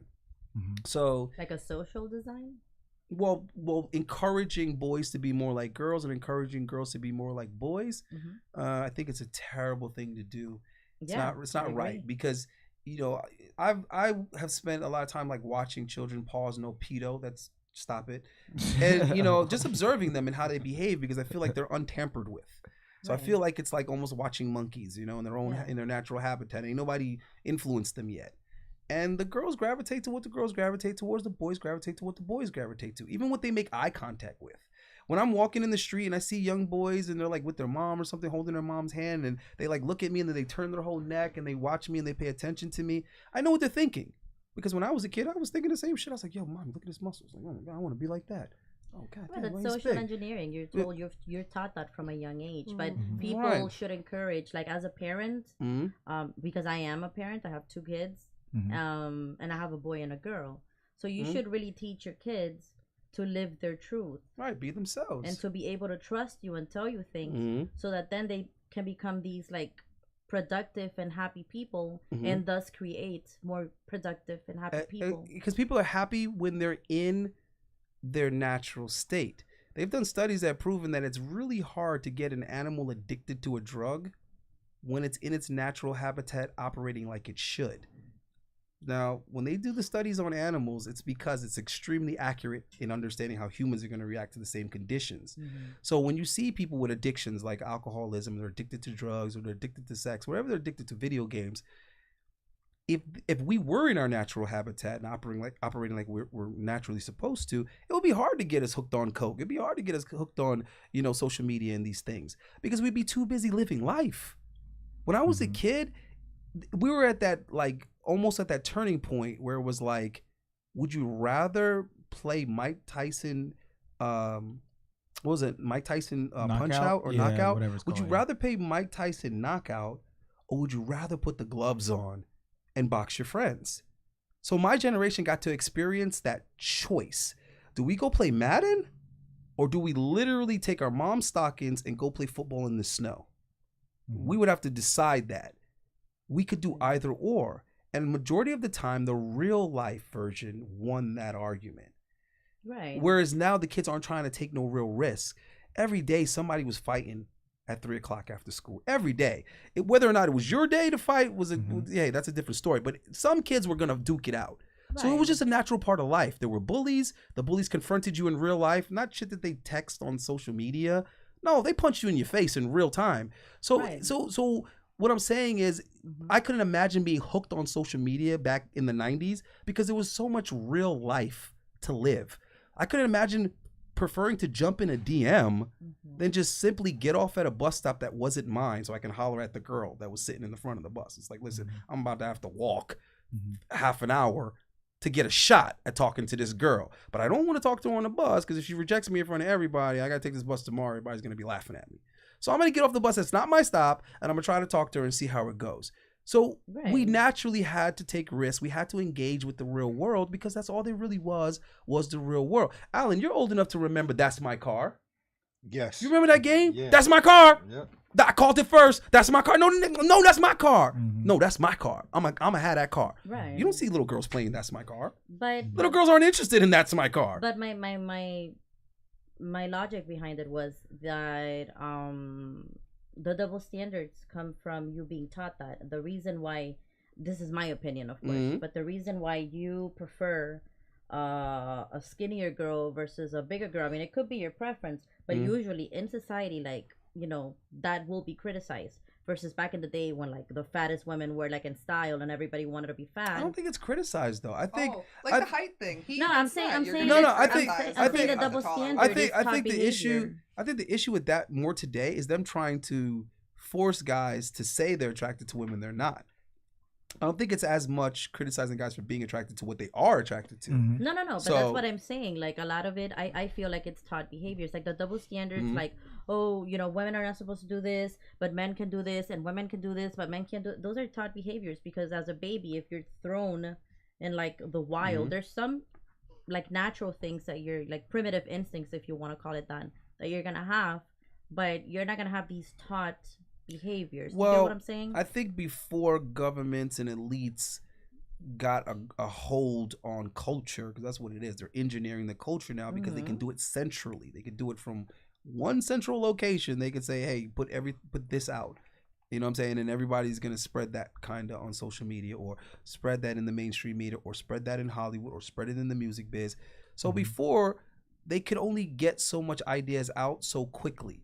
So time just progresses with the technology. So back when we had the printing press, to get a lie out took a hell of a lot more time. They had to print it, they had to make copies of it, then they put it on horseback, ride it all the way over here. Right. So I think the natural social taboos that existed, they were more so based on deterrence for the results that people didn't want. Like, for example, in the past, it's like, yo, the guys, they could go to the brothel, they could do their thing, nobody was judging them, right? You had women that was their function in society, Right. that was their job title, that's what they did, and everybody understood that no men of status married those women. Now, those women could get married, they could retire and marry, but they're gonna marry a dude that's also low in status. He's gonna do something low end. Maybe he's a hitman. You know, you get what I'm trying to say. He's not a desirable, character or whatever. But it's still a notion that was brought on by society. It's No, still a double no, I standard. understand that, but that society was running a little bit different. That society was running authentically. It wasn't engineered, because what happened was we needed women to be chaste. We needed women to be pure, because that was what was gonna work for the family, and we needed the family to work. Because that's what made the town work, or the village or whatever, and we needed the town or the village to work so that industry could take place. So everything kind of had to build on a foundation. So we needed that family structure to be there. In order for the family structure to be there, the woman has to be pure and virtuous, and she has to be only for that man. She has to be a virgin in order for that man to do what he's doing and to be there and stay with her. Now, if that man wanted to have sex before marriage, or he wanted to step out, he wanted to do his little side thing, they had to be someone there to provide that service. You get what I'm trying to say? So what I'm saying is they put the stigma on the woman, not so much just because, oh, you're a woman and we want to put the stigma on you. It was like, yeah, but you're the one that has the baby, so we kind of need you to be marriable. We need a guy to be willing to commit and stay with you in order for this thing to work. So we have to punish any behavior that steps outside of that.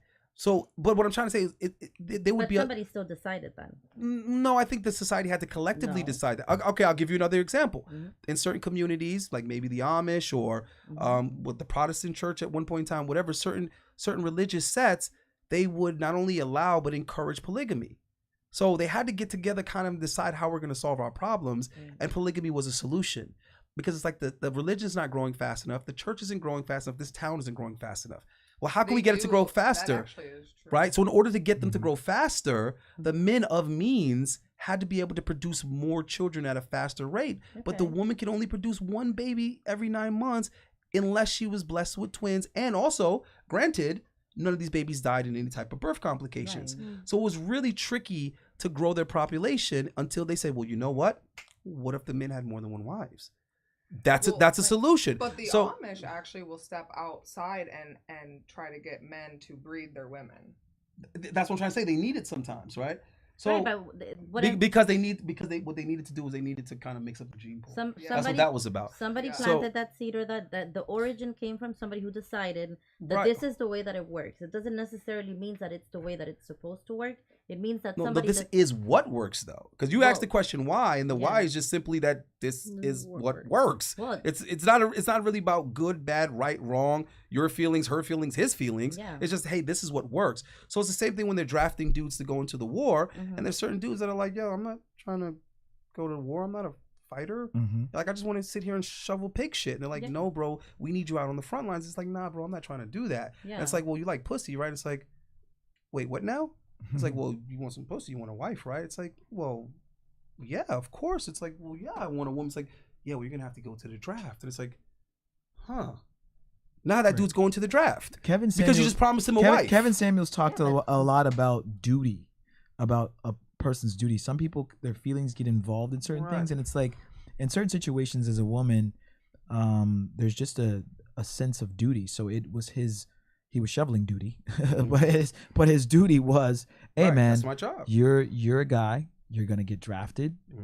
This is what it is, right? And so if you don't want to participate, we're gonna penalize you, right? And we know that, as we've said before, men and women together, having families, father in the home, we know that it works. We know it works. So they're like, so what they're saying is, by any means necessary, we need this to happen, because we know in the long run, guys, our mindset is always, right? It's like, if there was a disease, I used this in a previous class that we had podcast. It was like, we knew there was a disease killing us all, and me and Allende, or our guys at the top, whoever it was, knew that they had to kill these 3 guys to keep spreading it, or whatever, how many people, 100 people, kill them, or do whatever we got to do, right? It's like, there's no feelings involved. Yeah, quarantine, seal them off. We have to figure this out, because it's the overall duty of life. Listen, it's Amber's duty to make big, giant babies. And she doesn't like that. She might not like that.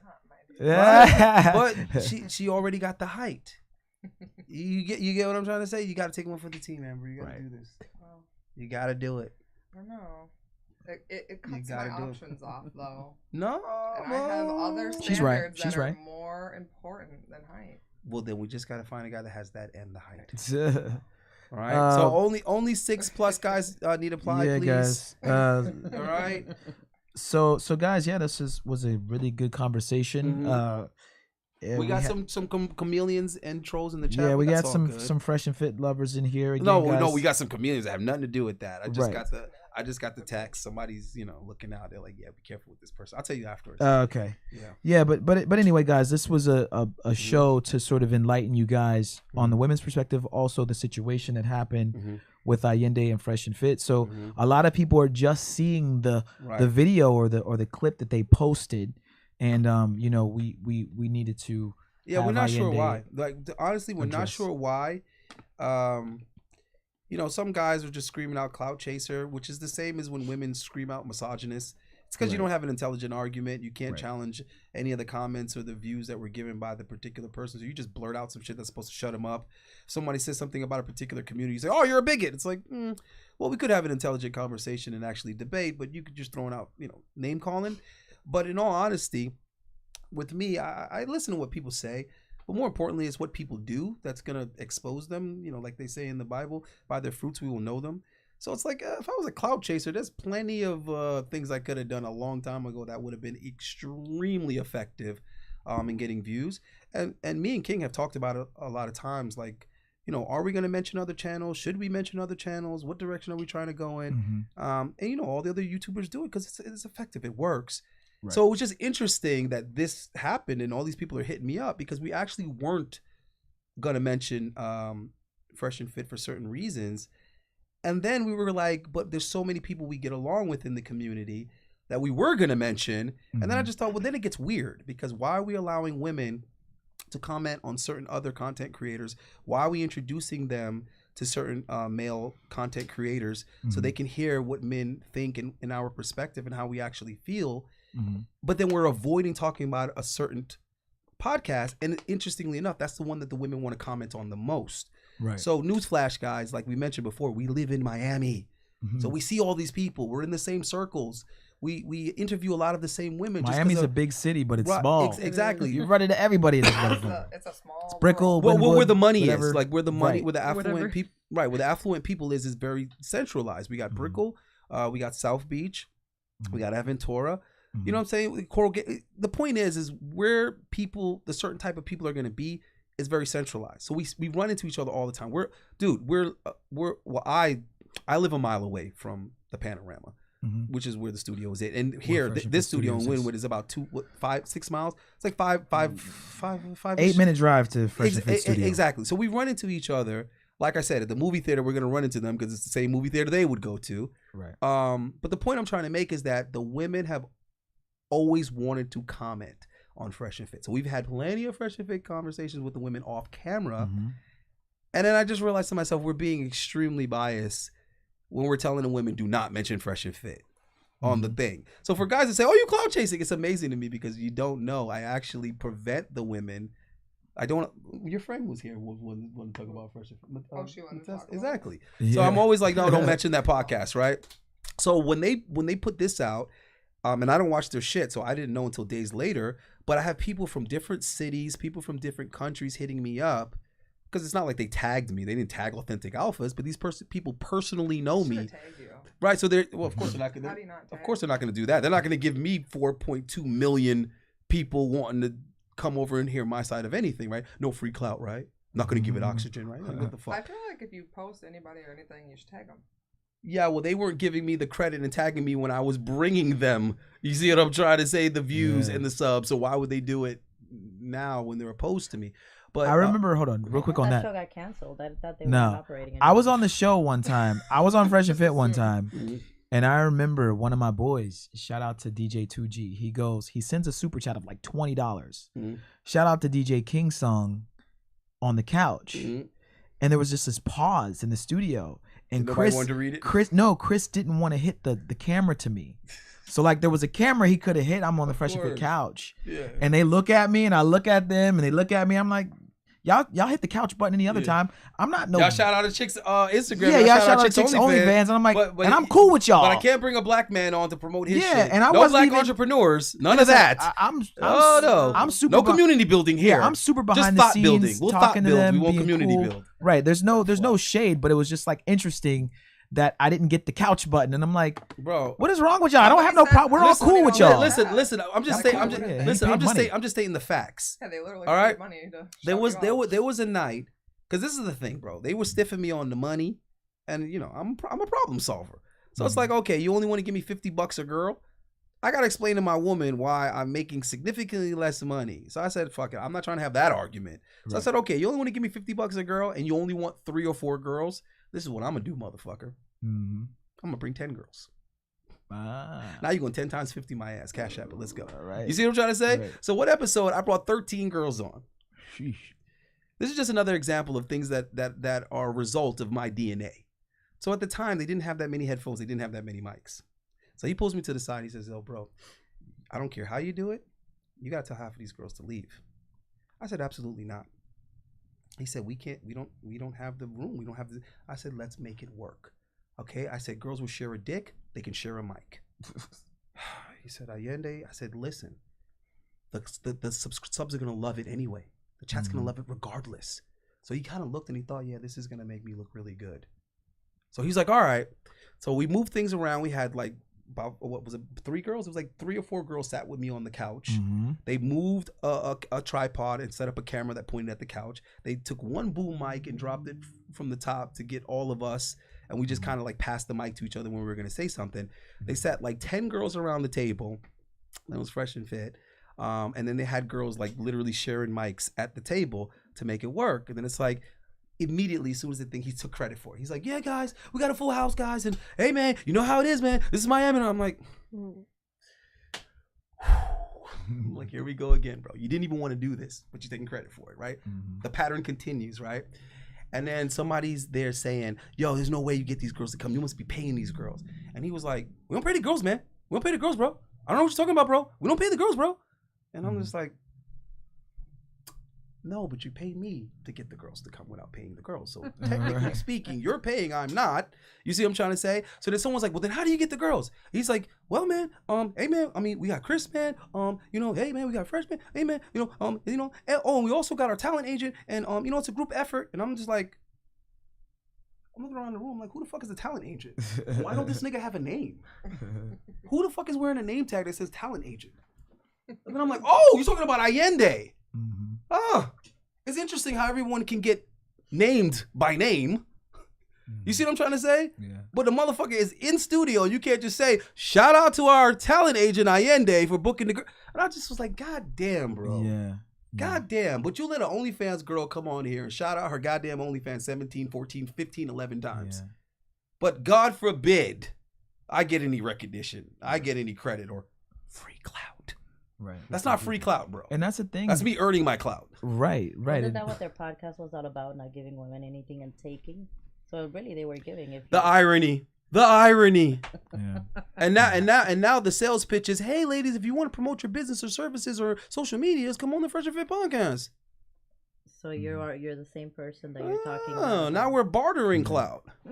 Okay, listen, like I'm saying, I don't do the hate thing. It's not in my DNA. I just do the pointed out. I call it like a fucking. Yeah, it's obviously saw you as a threat. It is what it is. Yeah, there's no hate. And listen, I still got my credit behind the scenes as it needs to be. There's plenty of podcasts that hit me up to consult, and to lead their team on how to book their guests and so on and so forth. There's a lot of that going on behind the scenes, guys, that you don't know. There's a lot of big names. I shouldn't even say how big these names are, but some of them are bigger than Fresh and Fit.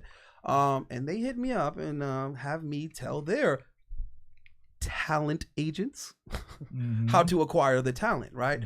So it's obviously something that's not easy to do. The channels that do it, they know that's the most difficult thing is getting and finding guests to come on. And guests. Exactly, routinely. It's not easy. And I know they're struggling over there. So shout out to Unfiltered.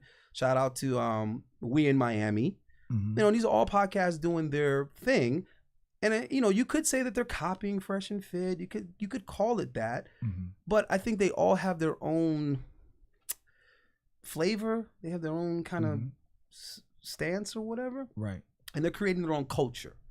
Shout out to Just Pearly Things. Just Pearly. Shout out to King Richards. Yeah. You know what I mean? Everybody's kind of doing their thing, and I feel like this is YouTube, for God's sakes. Right. Why are we holding people back? Everybody can have an Instagram, right? Everybody can have a Facebook, right? So I think everybody should have a platform too and kind of be able to do their thing.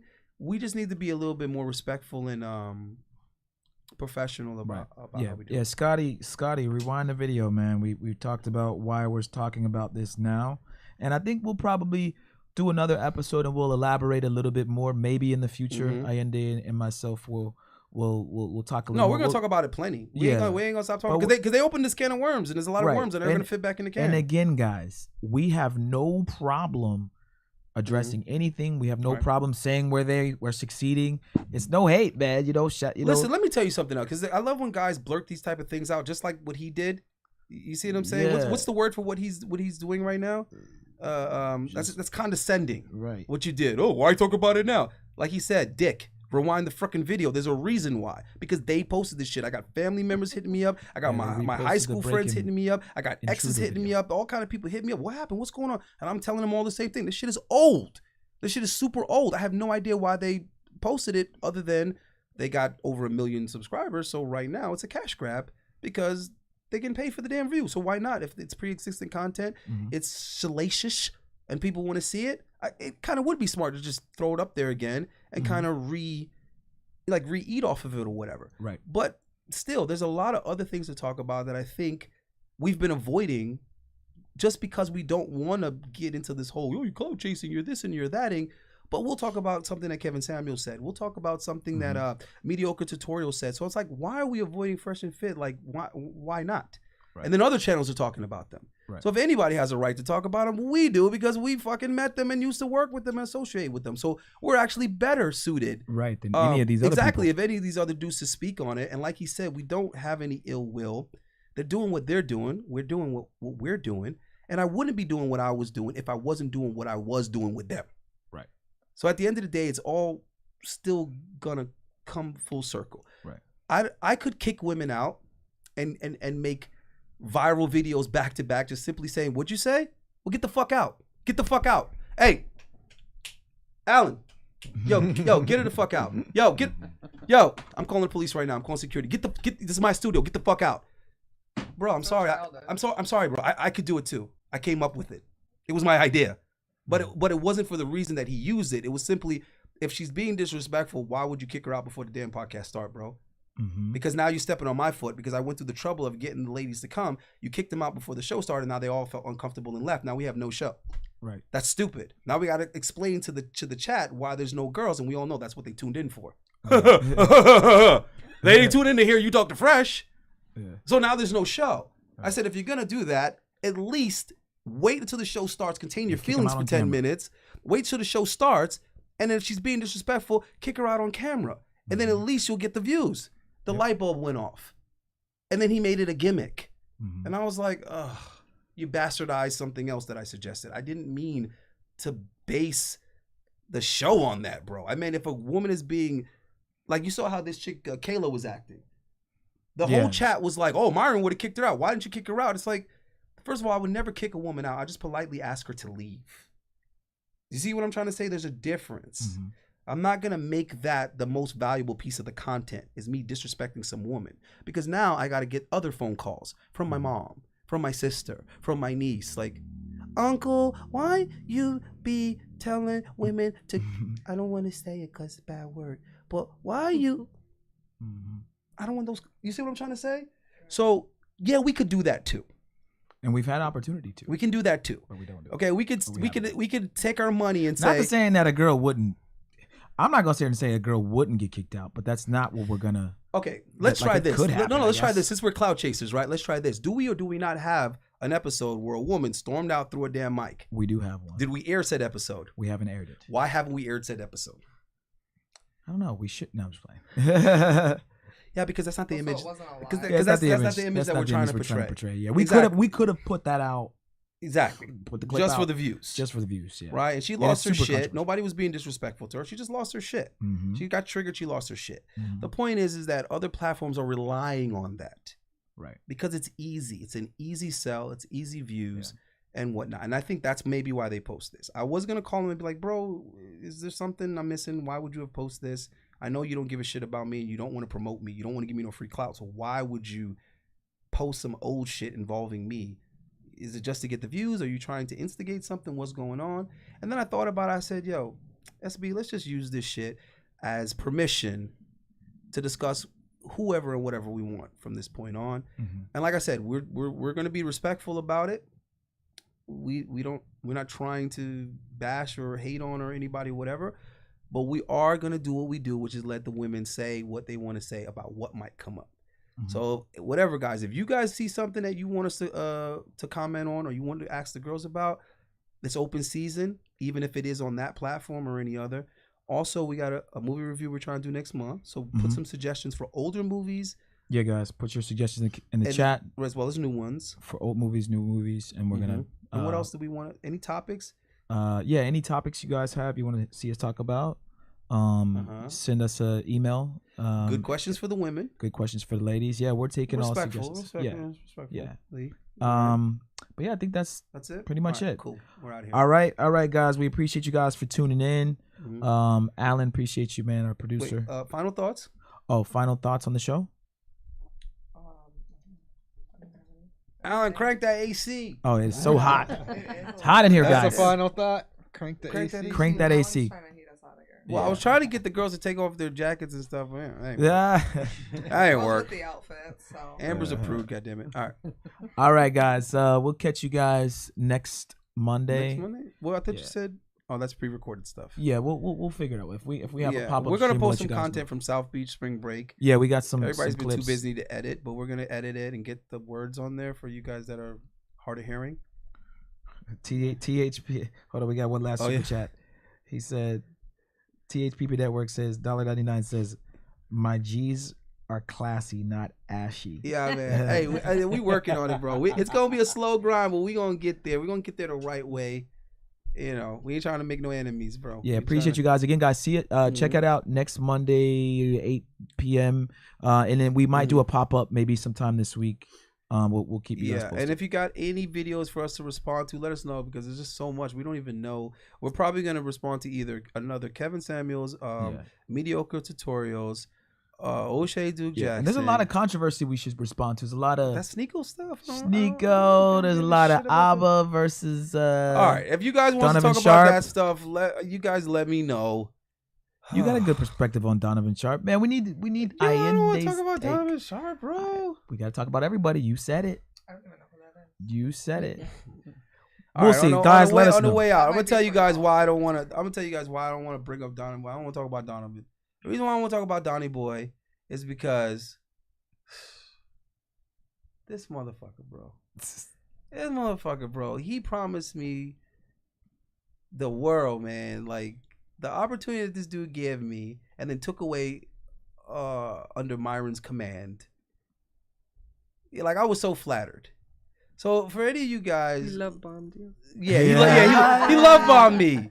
He love bombed me, man. He did, man. He invited me up in a helicopter with my girl and his girl, or his woman, his elderly woman. You know what I mean? That geriatric pussy. You know what I'm saying? He invited us up in a helicopter. I was like, man. I was like, damn, Donovan, man, he treated me like a real A-lister, bro. And then he took it all away because Myron said you can't work with that dude. He taking orders from Myron. And that shit really broke my heart, bro, because like I was a Donovan Sharp fan, man, before. I used to watch his show all the time. I used to watch The 7. So it was amazing. It wasn't even a dream come true because I never dreamed of being on The 7. I just was listening to The 7. And we had dinner and he came to me. He said, man, you got it. I said, what you mean? Because like one day I didn't have any girls booked and I was feeling like I dropped the ball. It was the only night I had no girls booked. And we were in a restaurant. I kind of looked around. I said, hold on, my nigga. You existed before social media. You can't be relying on no Instagram to book guests. So I looked around the restaurant. I saw some beautiful ladies, and I saw them like signaling for the check, and I saw the girl kind of doing the thing. I said, okay, this is my open. I said, I'll be right back, fellas. I said, hey, what's up, ladies? What you ladies about to do? Oh, we're about to go get some dessert. Da da da. I said, yeah. Where you from? Oh, we're visiting from Texas. We're from Houston. I said, yeah. I said, listen, come this way, ladies. Come with me. I told one of the girls, hey, we're short on seats. Go over there. Go sit on my boy's lap. That's Donovan Sharp. You sit right here. I said, waiter, bring me the dessert menu. Right? So I talked them into coming to the podcast directly from Moxie's to the podcast. So then we went from no girls to 3 girls. Right? So then Donovan pulls me to the side. He says, yo, you're ready. It's like, ready for what? He said, you're ready for this. So we need to talk. I said, all right, Donovan. He says, listen, the 7, he said, it's the 6. You know, Kevin Samuels left. This is 6. He said, next season, I'm bringing back the 7. I'm going to put you on. You're the 7th guy. I said, yeah, I love bomb this shit out of you right now. I wanted to call my mom. I was like, Mom on the 7. Equivalent to a guy saying, I'll marry you and I'll take you on the best honeymoon ever. Yeah, I said, you're all excited and shit. I said, I'm replacing Kevin Samuels' seat. Oh, shit. I said, this is unbelievable. Yeah. Damn, then I called Myron, and Myron was like, no. Myron was like, you're not ready. I was like, I had no equipment. So I needed to call Myron because I was going to say, Myron, please, Mr. Gaines, when you go on the 7, can I please just be in the studio with you and have a camera and a mic set up for myself? And he said, no. He said, you're not ready. He said, who told you was ready? I was like, the dude who has the show. I said, Donovan said. He said, no. He said, no, that can't be right. He said, if Donovan put you on that show, a lot of people are going to be mad at him. And I was like, he said, everyone else had to earn their spot. And I was like, oh, okay, this is the cock blocking. You're cock blocking me right now. Oh, okay, I get it. You don't want to be on the same show with me because then if I say something more insightful than you, then you feel, okay, I got it. Thanks, buddy. So he shut that down completely. Damn. And then he told Donovan, you cannot work with Allende. You can't get. Yeah, he came to Vegas and he saw him. He said, what is he doing here? I said, what's up, bro? He said, what is he doing? He don't fucking talk to me. I was like, huh. Aren't you tough with security in the hallway? Yeah, so that's how that went down, guys. So yeah, for you guys who don't know that, that's why I don't like talking about Donovan Sharp, because I'm gonna get emotional and I'm gonna kick in his goddamn door. Let me stop. I'm gonna be on a plane, goddamn with jeans, with jean shorts. Yeah. Yeah, but he reneged on me. Just in case you guys know, that's Allende's kicking in the door outfit. I got plenty of shorts and Timbs. I got field boots and shit. Yeah. You know. All right, guys. Appreciate you guys. Class is officially dismissed. Like, subscribe, follow. Comment. Like, subscribe, follow. All platforms. Mintuition. Get in the comments, bro. Give us the topics you want. YouTube.com/@Mintuition. We'll be streaming on both platforms next week. We're going to get sound effects, damn it. We need the I'm a PhD. We need to bring back some of Kevin's. We're going to get some new ones, though. We got to get the Kevin sound effects. So the soundboard will be next week, guys. We're going to have, Allende's going to have his own soundboard. Hey, hold this nigga to it, because I've been telling him get the soundboard forever. We need sound effects. I have them. They want to hear the Flocka for the streets. They want to hear the Flocka walking out yesterday. Oh, Waka Flocka walked out on Fresh and Fit yesterday. Maybe we can review that. Why? We gotta look at it. We'll go. Well, he's so intellectual. Like he's very intelligent and refined. He's so mature. This new Waka Flocka that we've never seen before. He's giving great advice, business advice, investments.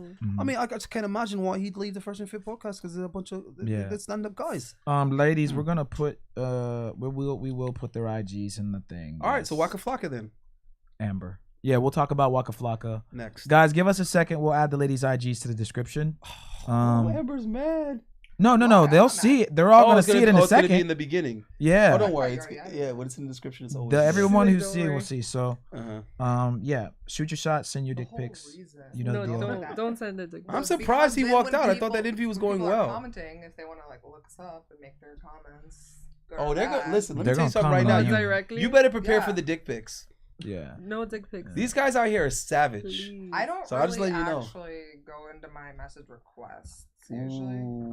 So that's tough. That's why I put the comment right on their shit sometimes when I feel like they're not. How many followers? How many followers do you I don't have that many. No? You will now. I have 48,000, so. Okay. Oh, yeah? Oh, you will now. Yeah, so you got the Oh, the dick pics? Yeah, of course. Really? Did you set up like a photo album? Should we show Do you show your friends? Should we do a little flex? Should we show them the articulating? TVs before? I was wondering why the TVs were up in the first. Hold on, place. guys. Oh, because of Amber's tall ass. We Amber, he put we the gotta TVs up flex just before for we you. leave. Oh, did you put the The TVs up TVs for me? We're the This is only the position. podcast They're supposed to come. that has articulating bracket TVs. Well, I'm the gonna show you. OnlyFans got a ton of things. And we got the cool floors too. Were they All right, we're gonna do the articulating. Yeah, we got soundproofed floors. And nobody got that. Yeah, man, they don't we do got it like we got the do it. Samsung arc curved screen. Nobody y'all got can't- that. Y'all can't see the arc screen. We got the Alan, can you eye go wide shot contact real We cameras already mounted. wide shot, bro. already wide shot. We already wide. All right, guys. We got the articulating cameras for the table. Yeah, All I right, got the guys, best just so y'all can producer see. in the We got world. the We lie have detector articulating test. TVs. We Check got, this out. we got Watch the under TVs, guys. Table ring light. Watch the TVs. What the fuck? Ooh. See the lady. She's said, like, ooh, ooh. panties are wet right now. It's fancy. All right, It's fancy. isn't that That's cool? cool. But this house I don't supposed know to be why the whole we. damn I don't know time. why we did this. Yeah, the whole time was supposed to be.